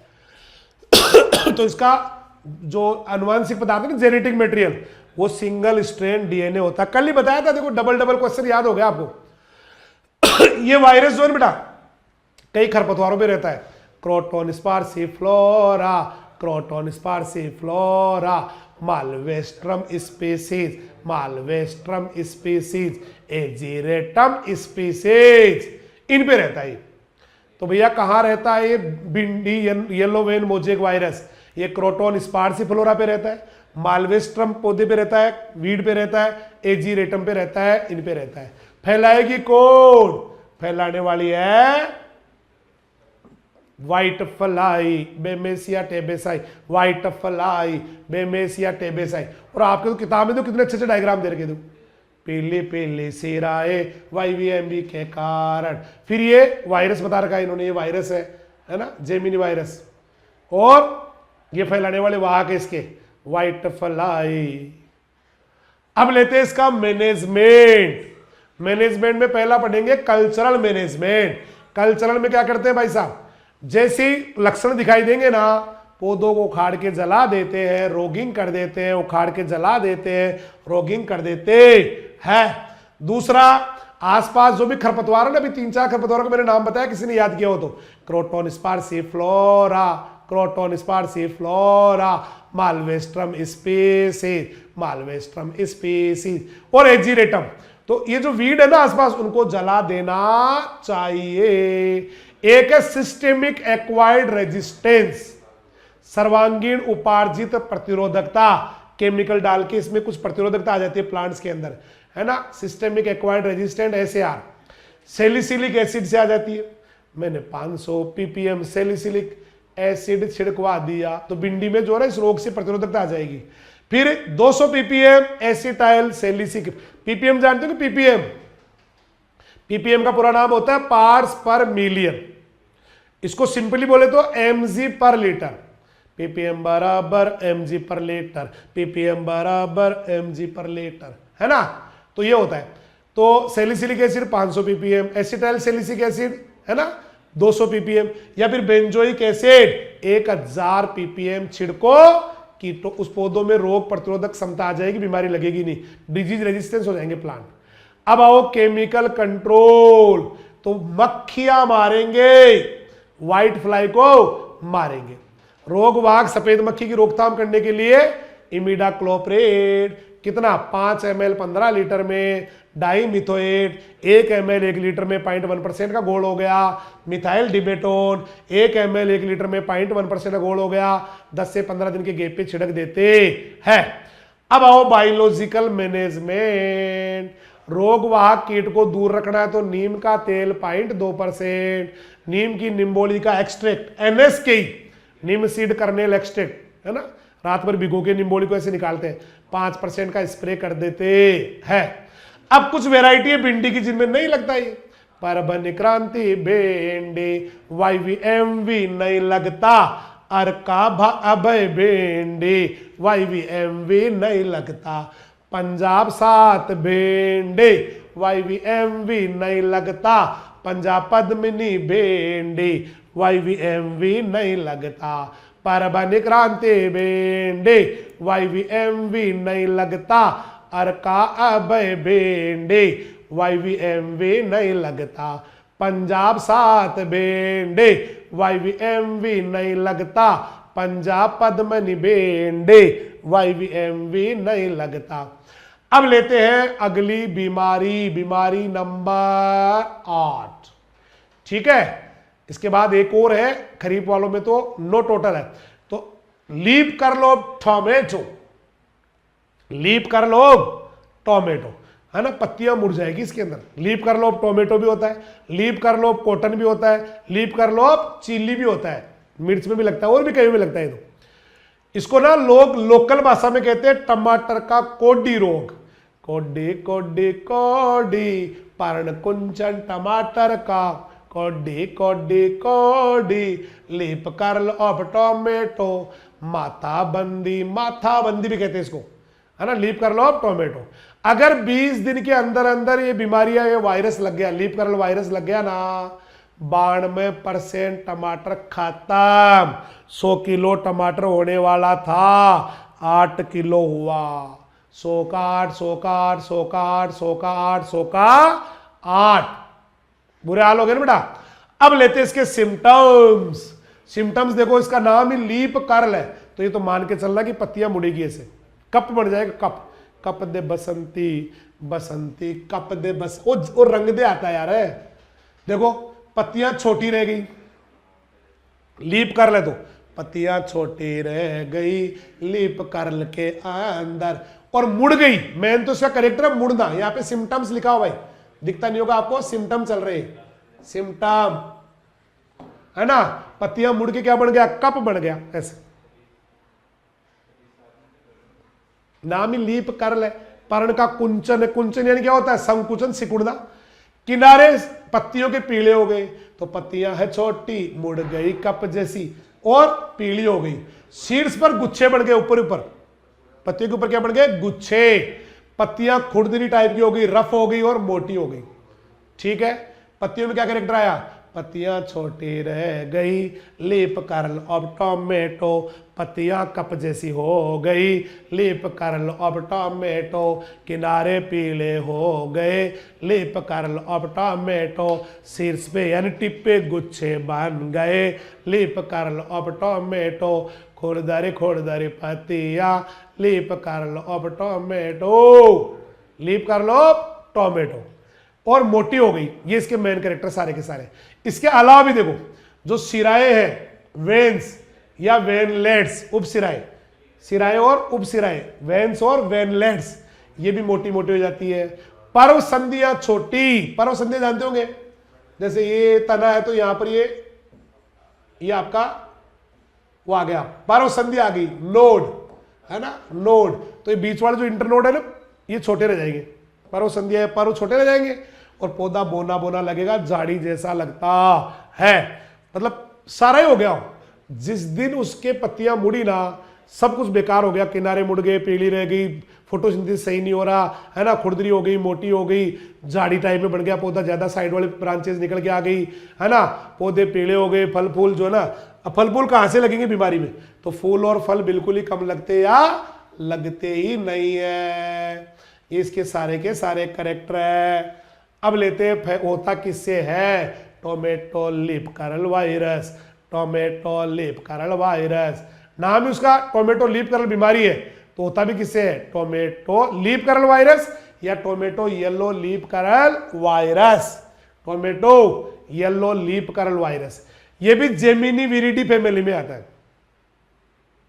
ये भी क्यों लगाया भैया, ऊपर वाला भी तो जेमिनी विरिडी में आ रहा था है ना, और जेमिनी विरिडी फैमिली के जो वायरस होते हैं जेमिनी फैमिली के, जेमिनी वायरस है ना, और वही बिगोमो वायरस का जीनस है, सेम सेम।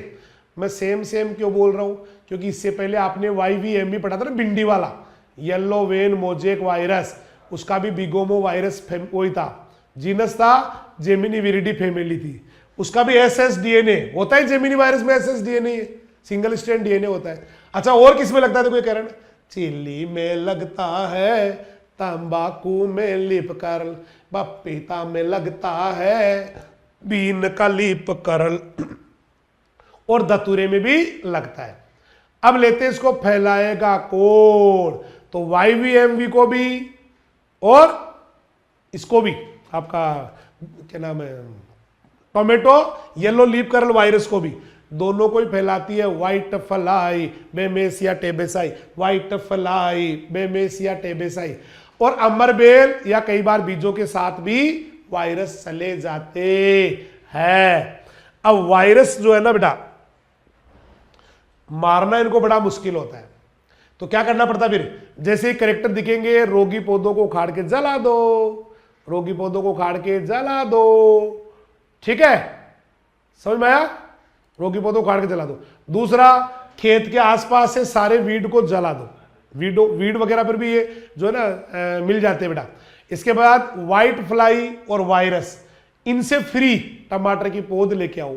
ऐसी टमाटर की पौध लाएंगे जिसमें ना व्हाइट फ्लाई रहेगी ना टमाटर ये वायरस रहेगा। एक वायरस जो फ्री प्लांट है उनका यूज करो, और जैसे ही पौधा उगे ना, पूरे पौधों के ऊपर एक जाली लगा दो, है ना, 40 मेष के छेद वाली, या 40 मेष या उससे ज्यादा बड़ी नाइलोन की नेट लगा दो, नाइलोन की जाली लगा दो, बारीक बारीक छिद्रों वाली। उससे क्या होगी? व्हाइट फ्लाई बैठ ही नहीं पाएगी और वायरस फैला नहीं पाती है, क्योंकि वायरस कभी ना मरते नहीं मारता राम, मतलब वायरस कभी ना कोई ना कोई फैलाता नहीं इनको, तो व्हाइट फ्लाई फैलाती है। तो वायरस कभी ना फैलते नहीं फैलाता राम, कोई ना कोई वाह खाकर पहुंचाए अपने दाम। व्हाइट फ्लाई को कंट्रोल करने के लिए सेम प्रोसेस है पहले वाले, इमिडाक्लोप्रिड, वही 5 ml 15 लीटर में जस्ट ऊपर आया था। डाइमिथोएट 1 ml पर लीटर 0.1%, मिथाइल डिमेटोर 1 ml पर लीटर 10-15 दिन के गैप से स्प्रे कर देते हैं। इसके बाद है बायोलॉजिकल मैनेजमेंट, तो रोगवाहक कीटों को दूर रखना हो तो नीम का तेल 0.2% या नीम की निम्बोली का सत, इसको शॉर्ट में बोला जाता है NSKE, नीम सीड कर्नेल एक्सट्रैक्ट, NSKE 5% का स्प्रे कर देते हैं। ठीक है भाई, चलो भाई सब कुछ वेराइटी जिनमें नहीं लगता। अर्काय रक्षक टमाटर, अर्काय रक्षक टमाटर, लीप कर्ल वायरस नहीं लगता, अर्काय अनन्या टमाटर, लीप कर्ल वायरस नहीं लगता, अर्काय सम्राट टमाटर, लीप कर्ल वायरस नहीं लगता। ये बहुत इंपॉर्टेंट है। अब आगे लास्ट खरीफ की disease, early blight of potato, early blight of potato, early blight of potato, early blight of potato. ये नहीं, पोटैटो क्या है? Tomato, tomato sorry, early blight of tomato, potato नहीं, टोमेटो, टोमेटो। ये देखो देखो देखो, टारगेट बोर्ड इफेक्ट है, और देखो देखो टारगेट बोर्ड इफेक्ट है। अब आपको पता नहीं दिख रहा है कि नहीं दिख रहा, मुझे नहीं पता, दिख रहा है? ऐसा करने से दिख रहा है ना?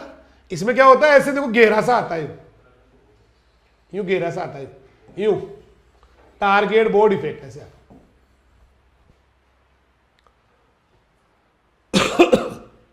कैसा आता है? आपको टारगेट बोर्ड दिखाता हूं पहले। मन टारगेट बोर्ड दिखा दो, एक बार तो दर्शन करा दो, करा दो। टारगेट बोर्ड, ये वाले ये आता है ना, या फिर ये वाले लाइनिंग, लाइनिंग अब आपको दिख नहीं होगी शायद, है ना, खूब सारी लाइन आती है वाले, दिख रहा है? ऐसा दिखता है इसमें। तो पत्तियों पे क्या होंगे? गोलाकार या थोड़े कोणी भी, एंगुलर भी बढ़ सकते हैं। हल्के भूरे रंग के धब्बे बढ़ते, ये देखो हल्के भूरे रंग के धब्बे हैं, थोड़े कोणीय हो सकते हैं, थोड़े गोल भी हो सकते हैं धब्बे बनते हैं। और पीछे येलो हेलो भी बनता है, इसके पीछे पीला पीला कलर भी आता है धब्बे के चारों ओर। और धब्बे के अंदर थोड़ा पुराना धब्बा हो गया ना, तो उसके अंदर ऐसे गोल गोल लाइनें आएगी, ऐसे मैंने बताया ना भी आपको बना के गोल गोल ऐसे आएंगी। पुराने जो गहरे रंग के धब्बे हैं उसमें गोल चक्कर बनाती हुई हल्के रंग की लाइनें आएगी, कॉन्सेंट्रिक लाइन कहते हैं उनको इंग्लिश में, हिंदी में कहते हैं सहकेंद्रीय लाइनें। इसको बोलते हैं टारगेट बोर्ड इफेक्ट। इसका मेन कैरेक्टर है target board effect. Early blight of tomato, target board effect. Early blight of tomato, ऐसे आते हैं। पत्तियां जली जली नजर आती है। धब्बे जो है ना बेटा बाद में पत्ती के डंठल पे आ जाते हैं, है ना, स्टॉक पे या पेडिसल पे आ जाते हैं, तने पे आ जाते हैं, और पूरा फल सड़ जाता है और उपज में कमी आ जाती है। तो एक बार देखना इसको, पत्तियों पे कैसे धब्बे पड़े सर, गोलाकार भी हो सकते हैं, सर्कुलर भी हो सकते हैं, एंगुलर भी हो सकते हैं, और भूरे रंग के बढ़ते हैं। पीछे क्या होता है, येलो भूरे रंग के बढ़ते मैंने दिखा दिया आपको। फिर पीछे क्या होता है, पीला गहरा सा होता है हर धब्बे के चारों ओर। अगर कोई पुराना धब्बा हो गया थोड़ा, तो गोल चक्कर बढ़ाती हुई ऐसे ऐसे लाइनें आएगी, ऐसे ऐसे ऐसे ऐसे लाइनें आएगी, जिनको कहते हैं कॉन्सेंट्रिक लाइनें। और ये होता है टारगेट बोर्ड इफेक्ट। ठीक है भाई, ये धब्बे बाद में फैलेंगे, आपस में मिल जाएंगे और पत्तियां जली सी नजर आएगी। पत्ती पर्णवरंत पे धब्बे पड़ जाएंगे, तने पर भी धब्बे पड़ जाएंगे, पूरा का पूरा फल सड़ जाएगा और उपज में भारी कमी आ जाती है। अर्ली ब्लाइट जो होती है ना, वो अल्टरनेरिया सोलेनाई से होती है। आलू में भी इसी से होती है, अल्टरनेरिया सोलेनाई। अल्टरनेरिया सोलेनाई से होता है बेटा, फंजाई से, अल्टरनेरिया सोलेनाई। एक वो और मंगल दे कप, कल पे इसको बोलो कप और ले सकते हैं। अल्टरनेरिया सोलेनाई है ना, फंजाई से होता है। मृदा में कवक जाल या कोनिडिया इसका इन्फेक्शन करते हैं। क्या बोला मैंने, होता किससे है, अल्टरनेरिया सोलेनाई। ये दो होते हैं देखो, पछेती हो ना, पछेती लेट ब्लाइट, तब तो पछेती फाइटोप्थोरा इन्फेस्टांस, और अगेती हो ना अगेती अल्टरनेरिया सोलेनाई। ये इसके रोग कारक है, यहां पे लिखा हुआ पैथोजन आपको दिख नहीं रहा है। तो ये अल्टरनेरिया सोलेनाई से होता है। ये मिट्टी में पड़ा रहता है माइसीलियम के रूप में और कोनिडिया के रूप में, और इन्फेक्शन कर देता है। अच्छा, इसके अलावा कहां लगता है, आलू में अर्ली ब्लाइट, बैंगन में आलू में लगता है, वो अल्टरनेरिया सोलेनाई से होता है। बैंगन में अर्ली ब्लाइट, मिर्च में भी अर्ली ब्लाइट, जंगली पौधों में भी अर्ली ब्लाइट। ये देखो बना हुआ डायग्राम, देखो आपकी बुक में टारगेट बोर्ड इफेक्ट दिखा रखा है इसमें, दिख रहा है गोल गोल। देखो आप बुक के अंदर देखो, पूरा फल भी सड़ गया है ना, ऐसे गोल गोल धब्बे पड़ जाते हैं। ये इसके जो है स्पोर्स है कोनिडिया। ठीक है, अब लेते हैं अपन मैनेजमेंट। पूरा हो गया, 5 मिनट रह रहा। ठीक है, मैनेजमेंट डाल देना, आधे दिखा पूरा होने वाला, 2 ही बचे, बीच में रोकना पड़ेगा। हो गया भाई, मैनेजमेंट लेते हैं। सबसे पहला है वही कल्चरल मैनेजमेंट, खेत में पड़े हुए अवशेषों को जला के नष्ट कर दो। गर्मी के दिनों में खेत की कर दो गहरी जुताई, क्योंकि सोइल बोर्न है, सोइल बोर्न है भी। अपरपोषी फसलों का लंबा फसल चक्र अपनाओ। नॉन होस्ट प्लांट के साथ क्रॉप रोटेशन। एक जैसे रोगी पौधा दिखाई दे उसको जला के नष्ट कर दो। तो खेत में पड़े हुए रेजिड्यू जला दो, खेत की गहरी जुताई करवा दो, नॉन होस्ट प्लांट का क्रॉप रोटेशन करवा दो, मतलब फसल चक्र बढ़ा दो, और जैसे कोई बीमारी में दिखे ना किसी पौधे में, उसको निकाल के जला दो, नष्ट कर दो। अब लेते हैं केमिकल कंट्रोल। तो रोग दिखाई देते ही मैंकोजेब डाईग्राम पर लीटर, मतलब 0.25% का हो गया, या कॉपर ऑक्सीक्लोराइड डाईग्राम पर लीटर, वही 0.25% का हो गया, या डाइफेनोकोनाजोल 1 ml पर लीटर 0.1% का हो गया, या हेक्साकोनाजोल 1 ml पर लीटर, या अजोक्सिस्ट्रोबिन 1 ml पर लीटर का 10 से 12 दिन के गैप पे स्प्रे कर देते हैं। और लास्ट पॉइंट आ गया, अभी थोड़ा सा ब्रेक लेंगे 5-7 मिनट का, ठीक है। तो बायोलॉजिकल मैनेजमेंट, बायोलॉजिकल मैनेजमेंट में वो का वो ये पहले वाला ही, वही स्यूडोमोनास फ्लोरेसेंस होता है, बैक्टीरिया कंट्रोल करता है फंजाई को या निमेटोड को, या अदरक का एक्सट्रैक्ट, जिंजर एक्सट्रैक्ट 10% का घोल भी छिड़कवा सकते हैं। और अर का सम्राट टमाटर, अर्ली ब्लाइट नहीं लगता, अर का ये रक्षक टमाटर, अर्ली ब्लाइट नहीं लगता। खरीफ के रोग पूरे हो गए। 5-7 मिनट का छोटा सा ब्रेक है, उसके बाद में फिर से आ रहे हैं। तब तक के लिए सभी को नमस्कार, जय हिंद, जय राजधानी, सत श्री अकाल, सब्बा खेर, वाहे गुरु दी फतेह, खुदा हाफिज, अल्लाह हाफिज, राम राम साहब।